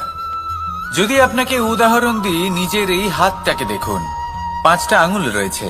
কোনো একটা বস্তুকে নিজের একটা আঙুল দ্বারা তুলে ধরার চেষ্টা করে দেখুন, বড়ই কষ্ট হবে। তখন আপনি বুঝতে পারবেন, যখন এই 5টি আঙুল একত্রিত হয়, তখন কোনো কাজ কতটা সহজ হতে পারে। এটাই হলো শক্তি, একতার। সব থেকে ভালো উদাহরণ যদি আপনাকে দিই, তাহলে বাঁশি। এই বাঁশি থেকে অত্যন্ত মধুর সুর নির্গত হয়, যা সবার মন প্রসন্ন করে দেয়। এই কথা সত্যি। কিন্তু এই বাঁশি আমি একটা বা দুটো আঙুল দিয়ে বাজাতে পারবো না। আমাকে প্রত্যেকটা আঙুল ব্যবহার করতেই হবে, তবেই এর থেকে মধুর সুর নির্গত হবে, যা সকলকে প্রসন্ন করবে। ঠিক কিনা? ঠিক এইভাবেই যদি আপনি চান যে আপনার জীবনরূপী বাঁশি থেকেও মধুর সুর নির্গত হোক বা সবার মনকে প্রসন্ন করে তুলুক, তাহলে আপনাকেও জীবনে একতা নিয়ে আসতেই হবে। আপনি একাও কর্ম করতে পারেন, পথ চলতেও পারেন, সামনেও এগোতে পারেন, সাফল্যও লাভ করতে পারেন।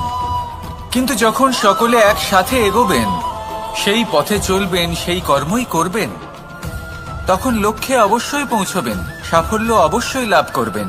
কিন্তু সেই সাফল্য এবং তার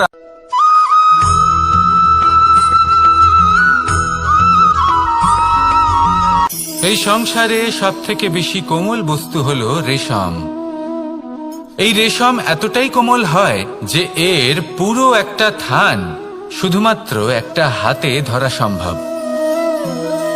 কখনো ভেবে দেখেছেন এই রেশম কিভাবে হয়? একটি কীট তার লালার দ্বারা উৎপন্ন হয়। এই কীট সেই রেশমকে পাক দিতে থাকে, পাক দিতেই থাকে, দিতেই থাকে, আর আস্তে আস্তে তার মধ্যেই জড়িয়ে পড়ে।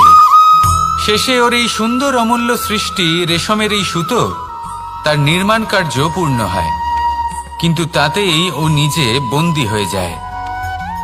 নিজেরই মায়াজালের এই বন্দী গৃহে নিজেই ফেঁসে যায়।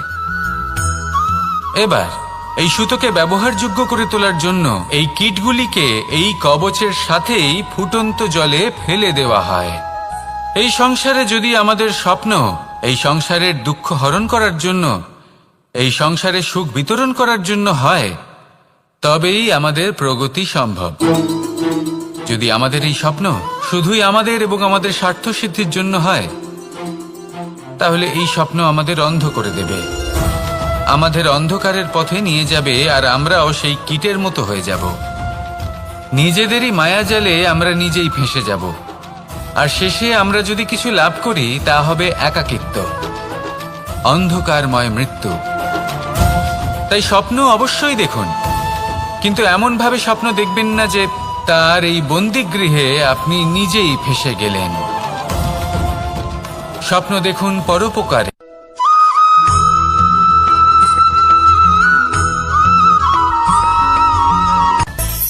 মানুষের মধ্যে একটা বিচিত্র প্রবৃত্তি থাকে, অন্য সকলের বিষয়ে, তাদের জীবনের বিষয়ে, তাদের ব্যক্তিত্বের বিষয়ে, তাদের ভবিষ্যতের বিষয়ে অনুমান করা।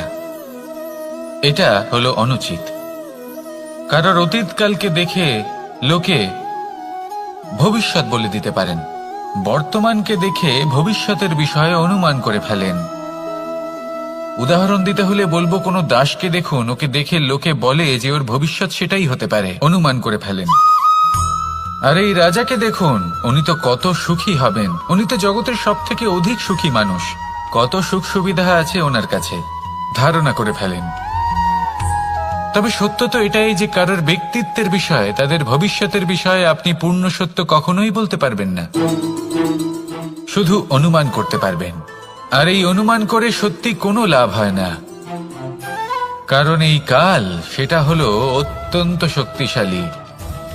কালো থেকে কালোতর কয়লাকেও হিরেতে পরিণত করতে পারে, অনেক বড় বড় রাজাকেও বিদূষক বানিয়ে ফেলতে পারে এক মুহূর্তেই। তাহলে আপনি অনুমান করে কি লাভ? কি পেলেন অনুমান করে? সেই জন্য কারোর বিষয়ে কোনো অনুমান করবেন না, তার ভবিষ্যতের বিষয়ে অনুমান করতে যাবেন না, কারোর বিষয়ে কোনো ধারণা করে নেবেন না। কিছু করতে হলে ভালোবাসুন, সবার মধ্যে ভালোবাসা ছড়ান, সবার মধ্যে ধন্যাত্মক ভাব ছড়ান। এই মন প্রসন্ন হয়ে বলবে, রাধা রাধা।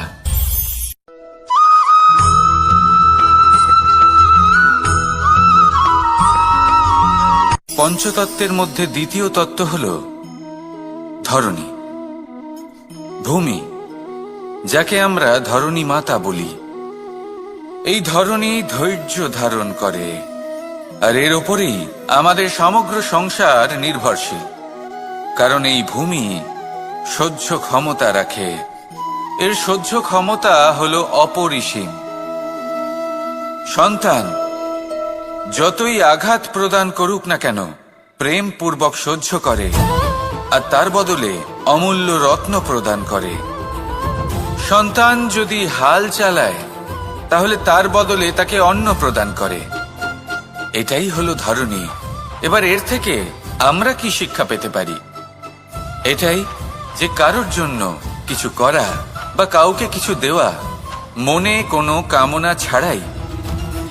আর এই কথাটা বুঝে যান, যদি কারোর জন্য কামনা না রেখে বা কোনো পাওয়ার আশা না রেখে কারোর জন্য কিছু করেন বা কারোকে কিছু দেন, যদি এটা আপনি শিখতে পারেন, তবে আপনি ভালোবাসতে শিখে গেছেন। আর সেই জন্যই এই ধরিত্রীকে মাতা বলা হয়। কারণ মাতা শুধু উনি নন যিনি গর্ভে সন্তানকে ধারণ করেন, মাতা তো উনিও যিনি জীবন বাঁচতে শেখান, যিনি জীবন বাঁচার উদাহরণ প্রদান করেন। তাহলে ধরণীর থেকে এই নিঃস্বার্থ ভাব শিখুন, নিঃস্বার্থ ভালোবাসা শিখুন, আর এই ভালোবাসার সাথেই বলুন, রাধা রাধা।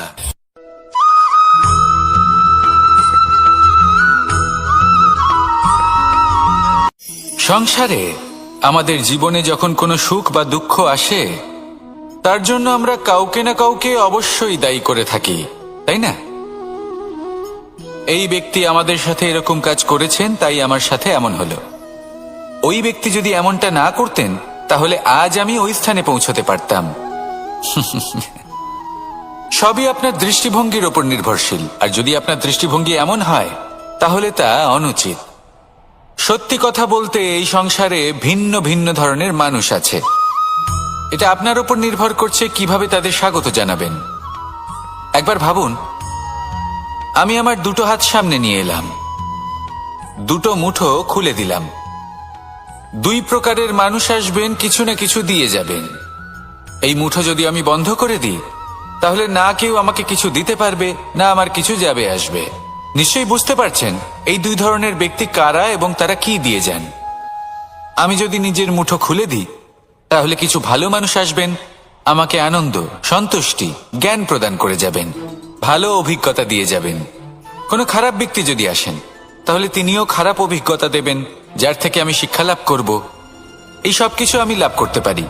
মুঠো যদি বন্ধ করে রাখি, তাহলে আমি কিছুই পাবো না। দেখুন, এই সংসারে প্রত্যেকের জীবনে এইরকম।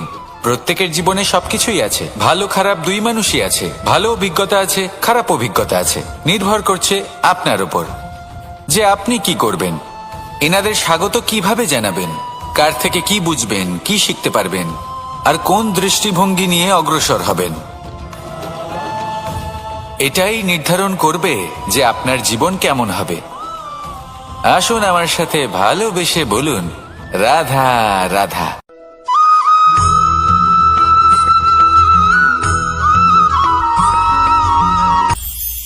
এটা হলো ধান গাছ। এর থেকে যে চাল উৎপন্ন হয় তা মানুষ গ্রহণ করেন। আর এটা কি? এ হলো জংলি ঘাস। একবার ভেবে দেখুন, যদি এই জংলি ঘাস ধান গাছের আশেপাশে থাকে, তাহলে কি হবে? ধান উৎপন্ন হতে পারবে? তা উৎকৃষ্ট হতে পারবে? আমরা কি তা গ্রহণ করতে পারবো? কখনোই নয়। এই জংলি ঘাস ধানকে নষ্ট করে দেবে, কিন্তু নিজে জীবিত থাকবে। এটাই হলো আজকের শিক্ষা। এই সংসারে যদি আপনি নীতির পথে চলতে চান, উচিত কর্ম করতে চান, সংসারকে সেবা করতে চান, তাহলে জংলি ঘাসের মতো ব্যক্তিদের থেকে সবসময় দূরে থাকতে হবে। সেই ব্যক্তি যারা দুর্নীতি এবং মিথ্যা দ্বারা পরিপূর্ণ, যাদের ব্যবহার অশুভ, যাদের অনেক অশুভ গুণ রয়েছে, তারা সঠিক নয়। সেই সকল ব্যক্তি যাদের চরিত্র অত্যন্ত দুষ্ট হয়, তারা হয় শুভ চরিত্রের ব্যক্তিকে একদম নষ্ট করে দেয়, নয় নিজের মতো বানিয়ে তোলে। তাই যদি আপনি নীতির পথে চলতে চান, এই সংসারের জন্য শুভ কর্ম করতে চান, তাহলে সেই সঙ্গ লাভ করুন যে সঙ্গ জ্ঞানে পরিপূর্ণ, যাদের মধ্যে অনেক গুণ আছে, যাদের থেকে প্রতিদিন কিছু শিখতে পারবেন। এমন ব্যক্তির সাথে জীবন অতিবাহিত করুন। দুরাচারীদের থেকে দূরে থাকুন। তবেই এই মন প্রসন্ন হয়ে বলবে, রাধা রাধা।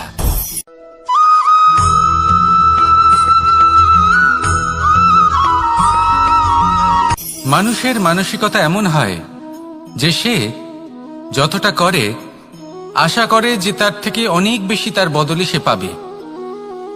দেখুন, সবকিছুই আপনার ভাবনা চিন্তার উপর নির্ভর করছে। আপনি যদি ফলের বিষয়ে ভেবে কর্ম করতে থাকেন, তাহলে সেটা অনুচিত। জীবনের আসল আনন্দ হলো নিজের কর্ম করতে থাকা, ফলের চিন্তা করা উচিত নয়। যদি আপনি এরকম ভাবেন যে আমি এতটা করছি, আমার এতটা পাওয়া উচিত, সেই ভাবনা অনুচিত। যদি আপনি সেবার মানসিকতা নিয়ে কর্ম করতে থাকেন, কর্মচক্রে প্রবাহিত হন, যদি আপনি এমন ভাবনা রাখেন যে আমি এতটা পাচ্ছি, তাই এর থেকে অনেক বেশি আমি কর্ম করব, তাহলে নিশ্চিতরূপে আপনি যতটা করছেন তার থেকে অনেক বেশি আপনি পাবেন। আপনার আশার থেকে অনেক বেশি আপনি পাবেন। শুধু জীবনে অনেক বেশি কাজ করতে থাকুন, ফলের চিন্তা করবেন না। আর মনে রাখবেন, এই ভাবনাই সব থেকে বড় বীজ। কর্মের উপর বিশ্বাস রাখুন। জীবনে যা যা আপনি চান, সবই সুখময় হবে। আসুন আর আমার সাথে ভালোবেসে বলুন, রাধা রাধা।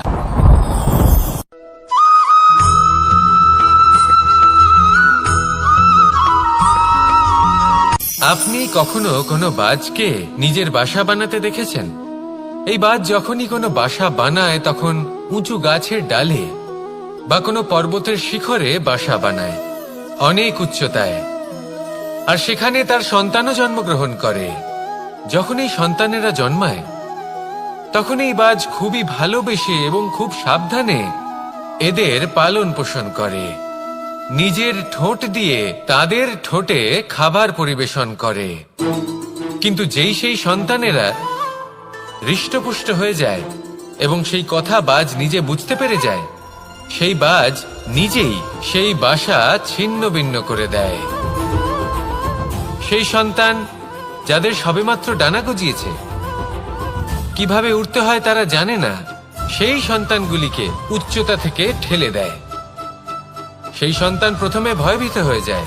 তারা সামনে মৃত্যুকে দেখতে পেয়ে ভয়ের কারণে তাদের ডানা ঝাপটাতে থাকে।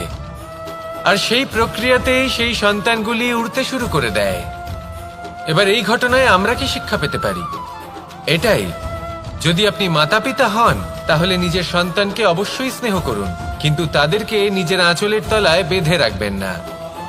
যদি আপনি চান আপনার সন্তান জীবনে উন্নতি করুক, তাহলে নিজের মুঠো থেকে তাদের স্বতন্ত্র করে দিন। এই সংসারে সংঘর্ষ করতে দিন। সেই সন্তান নিজেই বুঝতে পারবে যে জন্মের সময় পাওয়া ডানা কি করে ব্যবহার করতে হয়। আর আপনার চোখের সামনে আপনার সন্তান এই আকাশে উড়তে থাকবে। তাহলে আসুন আমার সাথে ভালোবেসে বলুন, রাধা রাধা।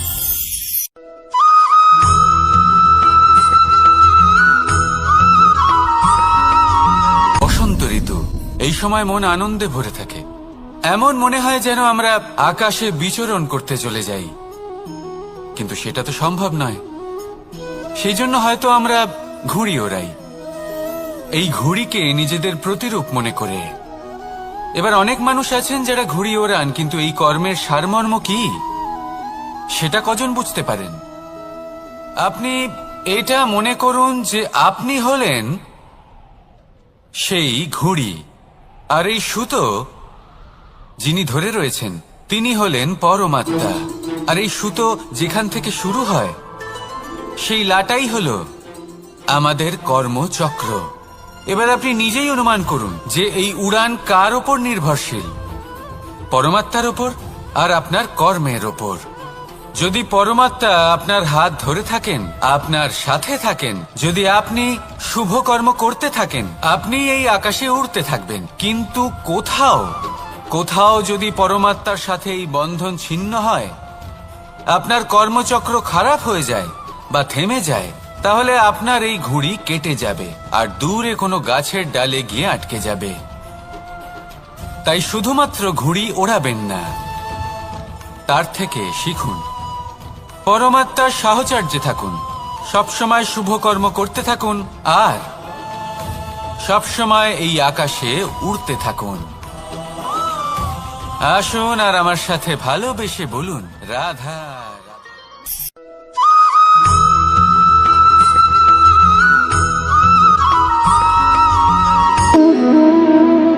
সম্পর্ক হলো আমাদের জীবনের একটি আধার। কিছু সম্পর্ক এমন যা আমরা জন্মসূত্রে লাভ করি, যেমন পরিবার, মা, বাবা। কিছু সম্পর্ক আছে যা আমরা জীবনে অর্জন করে থাকি, তা সে প্রেমের হোক, স্নেহের হোক বা বন্ধুত্বের। এই সকল সম্পর্ক লাভ করার বা গড়ে তোলার 5টি ধাপ রয়েছে। প্রথম ধাপ, কোনো ব্যক্তির সাথে আলাপ হওয়া, তার সাথে কথা বলা বা তাকে দেখা। দ্বিতীয় ধাপ, সে ব্যক্তিকে আমাদের ভালো লাগা। তৃতীয় ধাপ, আমাদের এটা চাইতে শুরু করা যে জীবনে এই ব্যক্তি যেন আমাদের বন্ধু হন, আমাদের জীবনে থাকে, বা আমাদের কাউকে ভালোবেসে ফেলা আর এটা আমাদের ভাবা বা চাওয়া যে সেই ব্যক্তি যেন আজীবন আমার সাথে থাকেন, আমার জীবনে আমার সাথী হয়ে। চতুর্থ ধাপ, লাভ করা। এবার এই ধাপটি অনেক মানুষের পক্ষেই খুবই সরল হয়, বড়ই সরল ভাবে নিজেদের সঙ্গীকে লাভ করে থাকে। কিছু মানুষের জন্য এই ধাপ অত্যন্ত কঠিন হয়ে থাকে। অনেক প্রতিকূল পরিস্থিতির উপর জয়লাভ করে তারা সঙ্গীকে লাভ করেন, কিন্তু লাভ অবশ্যই করেন। এরপরে আসে পঞ্চম, অন্তিম এবং সব থেকে গুরুত্বপূর্ণ ধাপ, সেটা হলো সেই সম্পর্ক পালন করা। এটা হলো এমন এক বিষয় যা প্রত্যেক মানুষের শেখা উচিত। যদি ব্যক্তি নিজের জীবনে সম্পর্ক রক্ষা করতে শিখে যান, তবে প্রত্যেক সম্পর্ক তার জীবনকে স্বর্গ করে তুলবে। আসুন আর আমার সাথে ভালোবেসে বলুন, রাধা রাধা।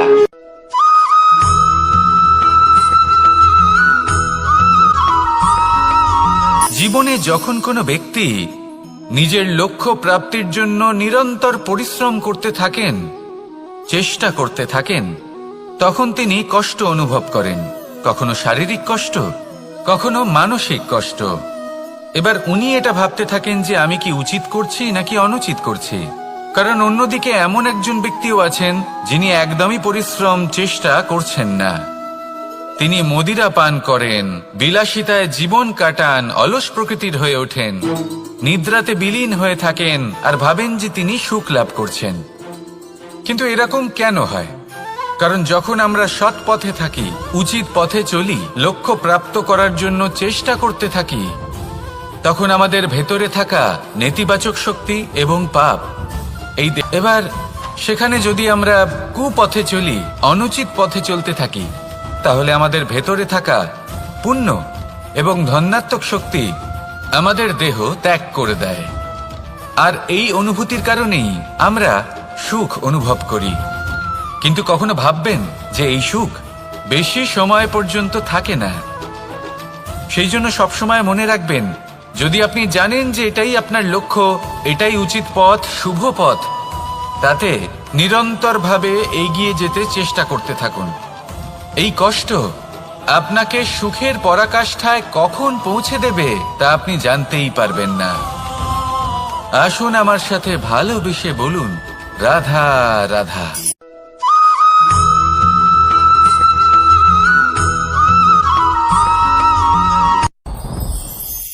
সাথী। সাথী এই শব্দটির ব্যাখ্যা কে কিভাবে করে? মিত্র, সখা, বন্ধু। কিন্তু অর্থ একটাই, তিনি যিনি আপনার সঙ্গী হন আর তিনি যার সাথী আপনি হন। এবার সব থেকে বড় প্রশ্ন হলো এটাই যে তিনি কে হতে পারেন যাকে আপনি আপনার সাথী বলে মেনে নিতে পারেন, নিজের সখা, নিজের মিত্র, নিজের বন্ধু মেনে নিতে পারেন। আপনার সাথী হলেন তিনি যিনি দুঃখের সময় আপনার পাশে থাকবেন, আপনার হাত ধরে থাকবেন। আপনার সাথী হলেন তিনি যার হাত আপনি নিজের সুখের দিনে ধরে থাকবেন। সেই সাথীরই হাত ধরুন যিনি দুঃখে সবসময় আপনাকে সাহায্য করার জন্য তৎপর হয়ে থাকেন, আপনার পাশে থাকেন, আর যাকে সুখের দিনে আপনি আপনার সাথে রাখতে পারেন। আর যখন আপনার সাথে আপনার এই সাথী থাকবে, তখন আপনি এটা বুঝবেন যে যখন জীবনে দুঃখ আসে, তখন এই দুঃখ কমে যায়, সবার মধ্যে ভাগ হয়ে যায়। আর যদি তখন সুখ আসে, তাহলে সেটা সবার উপস্থিতিতে আরো বেড়ে যায়। এটাই হলো প্রেম, এটাই হলো ভালোবাসা, এটাই হলো সঙ্গ। যেমন সম্পর্ক আমার আর রাধার মাঝে। তাহলে আসুন আর আমার সাথে ভালোবেসে বলুন, রাধা রাধা।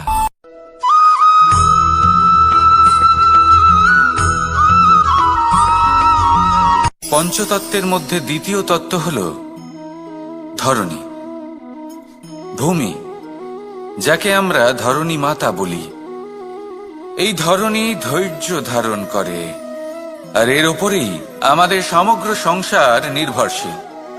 কারণ এই ভূমি সহ্য ক্ষমতা রাখে, এর সহ্য ক্ষমতা হলো অপরিসীম। সন্তান যতই আঘাত প্রদান করুক না কেন, প্রেম পূর্বক সহ্য করে, আর তার বদলে অমূল্য রত্ন প্রদান করে।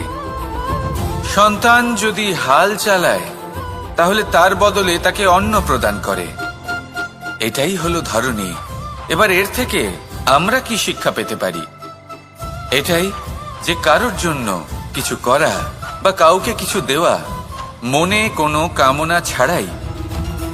আর এই কথাটা বুঝে যান, যদি কারোর জন্য কামনা না রেখে বা কোনো পাওয়ার আশা না রেখে কারোর জন্য কিছু করেন বা কারোকে কিছু দেন, যদি এটা আপনি শিখতে পারেন তবে আপনি ভালোবাসতে শিখে গেছেন। আর সেই জন্যই এই ধরিত্রীকে মাতা বলা হয়, কারণ মাতা শুধু উনি নন যিনি গর্ভে সন্তানকে ধারণ করেন, মাতা তো উনিও যিনি জীবন বাঁচতে শেখান, যিনি জীবন বাঁচার উদাহরণ প্রদান করেন। তাহলে ধরনীর থেকে এই নিঃস্বার্থ ভাব শিখুন, নিঃস্বার্থ ভালোবাসা শিখুন, আর এই ভালোবাসার সাথেই বলুন রাধা রাধা।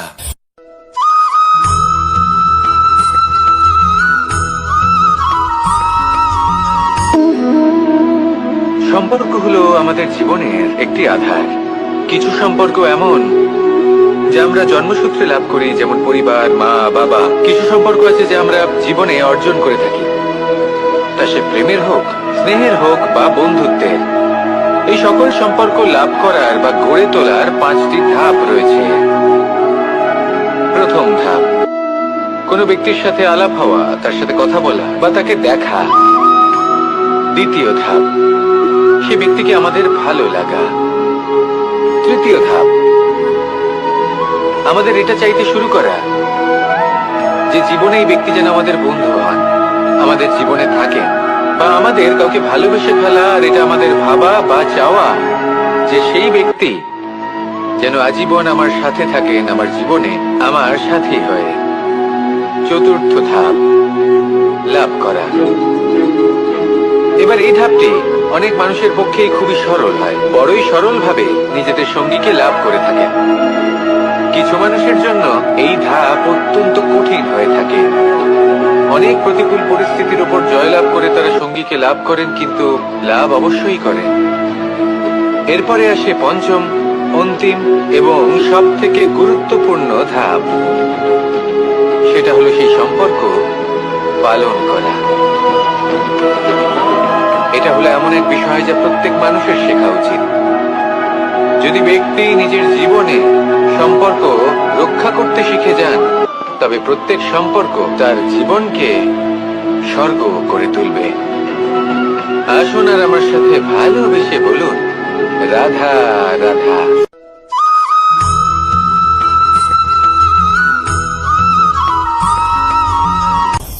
আপনি কখনো পর্বতের শিখরে উঠেছেন? আপনি দেখতে পাবেন পর্বতের পদতলে প্রচুর সুন্দর ফুল রয়েছে, সবুজ বনানী রয়েছে।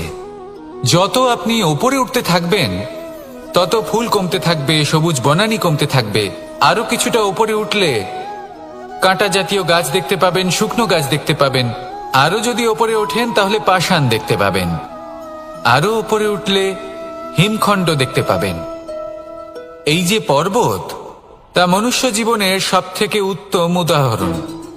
মানুষ যখন সাফল্যের শিখরে পৌঁছতে চান, মহানুভবতার শিখরে পৌঁছতে চান, পথে যত আস্তে আস্তে উপরে উঠতে থাকেন, ততই ভৌতিক বস্তু তার থেকে বিচ্ছিন্ন হতে থাকে। যদি তিনি সেই ভৌতিক বস্তুগুলি ত্যাগ না করতে পারেন, তাহলে কখনোই সেই স্থানে পৌঁছতে পারবেন না।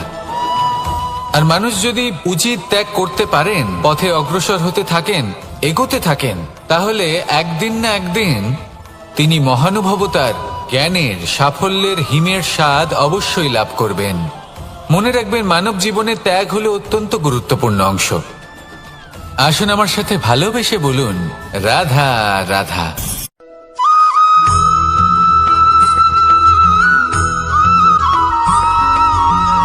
মানুষের মানসিকতা এমন হয় যে সে যতটা করে আশা করে যে তার থেকে অনেক বেশি তার বদলে সে পাবে। দেখুন, সবকিছুই আপনার ভাবনা চিন্তার উপর নির্ভর করছে। আপনি যদি ফলের বিষয়ে ভেবে কর্ম করতে থাকেন, তাহলে সেটা অনুচিত। জীবনের আসল আনন্দ হলো নিজের কর্ম করতে থাকা, ফলের চিন্তা করা উচিত নয়। যদি আপনি এরকম ভাবেন যে আমি এতটা করছি, আমার এতটা পাওয়া উচিত, সেই ভাবনা অনুচিত। যদি আপনি সেবার মানসিকতা নিয়ে কর্ম করতে থাকেন, কর্মচক্রে প্রবাহিত হন, যদি আপনি এমন ভাবনা রাখেন যে আমি এতটা পাচ্ছি, তাই এর থেকে অনেক বেশি আমি কর্ম করব, তাহলে নিশ্চিত রূপে আপনি যতটা করছেন তার থেকে অনেক বেশি আপনি পাবেন। আপনার আশার থেকে অনেক বেশি আপনি পাবেন। শুধু জীবনে অনেক বেশি কাজ করতে থাকুন, ফলের চিন্তা করবেন না। আর মনে রাখবেন, এই ভাবনাই সব থেকে বড় বীজ। কর্মের উপর বিশ্বাস রাখুন, জীবনে যা যা আপনি চান সবই সুখময় হবে। আসুন আর আমার সাথে ভালোবেসে বলুন, রাধা রাধা।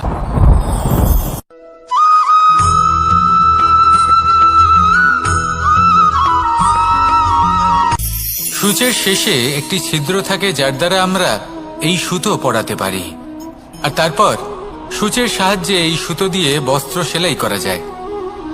কিন্তু যদি সুতোটা সোজা করে ধরা না হয়, তাহলে সূচে কখনো এই সুতো পরানোই সম্ভব নয়।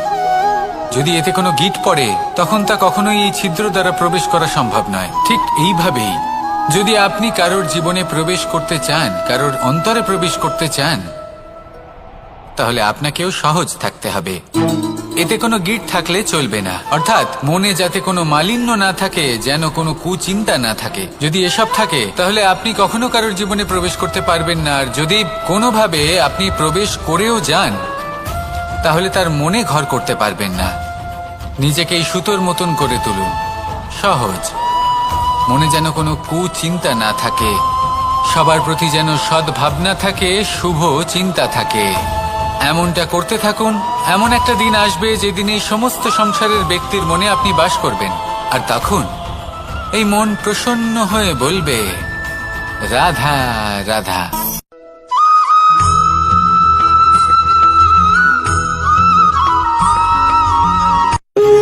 যখন মানুষের মৃত্যু হয় তখন কি হয়? অনেক সংখ্যক মানুষ শোক পালন করতে চলে আসেন। যে ব্যক্তি মৃত্যু লাভ করেছেন, তার অনেক বস্তু থাকে যেগুলো তার প্রিয়, যেগুলো তিনি ব্যবহার করেছেন। তার শয্যা, তার বস্ত্র, তার আভূষণ সবকিছু তার থেকে বিচ্ছিন্ন করা হয় এবং খালি হাতে তাকে শ্মশানের উদ্দেশ্যে রওনা করা হয়। আমি আপনাকে এই প্রশ্ন করতে চাই, আপনি এই সংসারে কি অর্জন করেছেন? ধন সম্পত্তি, বস্ত্র, আভূষণ, এই সবকিছু যে আপনি অর্জন করেছেন, আপনার মৃত্যুর পরে তা আপনার থেকে দূর হয়ে যাবে। এর উত্তর হলো একটাই, আপনার কর্ম। শুধু সেটাই আছে যা একান্ত আপনার, আর শুধু সেটাই এই সংসার থেকে চলে যাওয়ার পরেও সংসারেই জীবিত থাকবে। যদি আপনি দুষ্কর্ম করেন, তাহলে এই সংসার আপনাকে একটি অনুচিত উদাহরণ হিসেবে মনে রাখবে যে এই ব্যক্তি খুব পাপী ছিল, অনুচিত কর্ম করতেন। যে পথে তিনি চলেছেন, সেই পথে কারোর চলা উচিত নয়। সেখানেই যদি আপনি সৎকর্ম করেন, তাহলে সংসার চিরকাল এটাই বলবে যে খুব ভালো মানুষ ছিলেন, সবাইকে ভালোবাসতেন, সবাইকে সাহায্য করতেন, আমার খুব প্রিয় মানুষ ছিলেন। এটাই হলো শ্রেষ্ঠ কর্ম। সেই জন্য জীবনে শুধুমাত্র ধন সম্পত্তি, আভূষণ এই সব অর্জন করতে গিয়ে নিজের মনোনিবেশ করবেন না। শ্রেষ্ঠ কর্ম করুন। সংসার থেকে চলে যাওয়ার পরেও এই কর্মই এই সংসারে আপনাকে জীবিত রাখবে। আসুন আমার সাথে ভালোবেসে বলুন, রাধা রাধা।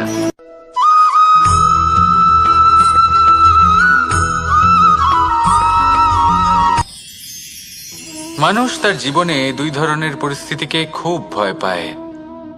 এক, কোনো কারণবশত কারোর সামনে নত হওয়া। দুই, কোনো কারণে নিজের চরিত্র থেকে, নিজের মূল্যবোধ থেকে বিচ্যুত হওয়া। এবার কেন হয় এরকম যে কথায় কথায় কারোর সামনে নত হতে হয়? কেন বারংবার নিজের চরিত্র থেকে চ্যুত হতে হয়? এরকম কেন হয়? এটা তখনই হয় যখন আমাদের শিক্ষা এবং মূল্যবোধের অভাব থাকে। যদি মানুষের মধ্যে প্রকৃত শিক্ষা থাকে, তাহলে এই সংসারে কোনো সময় এবং কারোর সামনেই নত হওয়ার কোনো প্রয়োজন নেই। যদি মানুষের মধ্যে মূল্যবোধ থাকে, তাহলে তাকে নিজের মূল্যবোধ বা চরিত্র থেকে বিচ্যুত হতে হয় না, তা সে যাই হয়ে যাক না কেন। কোনো বালককে যদি জন্ম থেকেই সুশিক্ষার অধিকারী করা হয়, শিক্ষিত করা হয়, মূল্যবোধের অধিকারী করা হয়, তবে সে এই সংসারে এমন কর্ম করবে যাতে সে নিজেকে, নিজের পরিবারকে, সমগ্র সমাজকে গর্বিত করতে পারে। সে শিক্ষা লাভ করুন, মূল্যবোধ লাভ করুন এবং আমার সাথে ভালোবেসে বলুন, রাধা রাধা।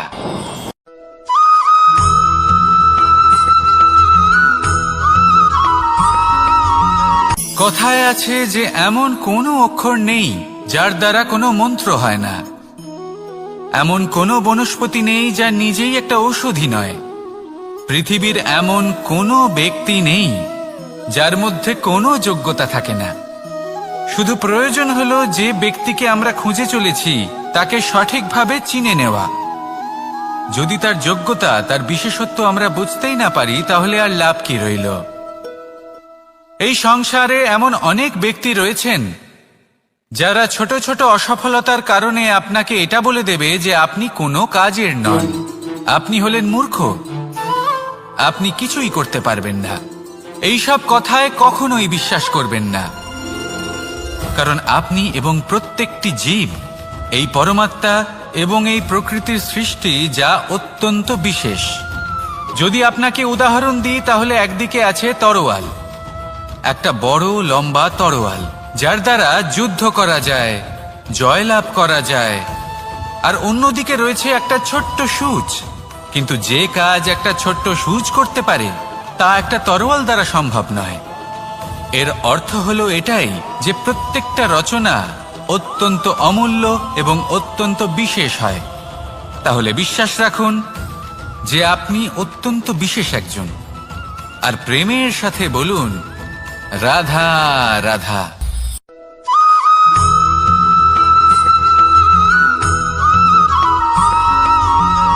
এই সংসারে কোনো বস্তু হোক বা ব্যক্তি হোক, তার একার গুরুত্ব কিন্তু খুব বেশি নয়। একটা উদাহরণ হিসেবে বৃষ্টির ফোঁটাকে ভেবে দেখুন। যদি একটি বৃষ্টির ফোঁটা হয় তাহলে তার খুব বেশি গুরুত্ব থাকে না, কিন্তু যখন সহস্র বৃষ্টির ফোঁটা মেঘের মধ্যে দিয়ে ঝরে পড়ে তখন সেটা বর্ষার রূপ ধারণ করে। সেই বর্ষা যা এই প্রকৃতিকে শান্ত করে। সেইভাবেই পাথরের ছোট টুকরো, তার খুব বেশি গুরুত্ব থাকে না, কিন্তু যখন অসংখ্য পাথরের টুকরো একত্রিত হয় তখন তা পর্বতের আকার ধারণ করে।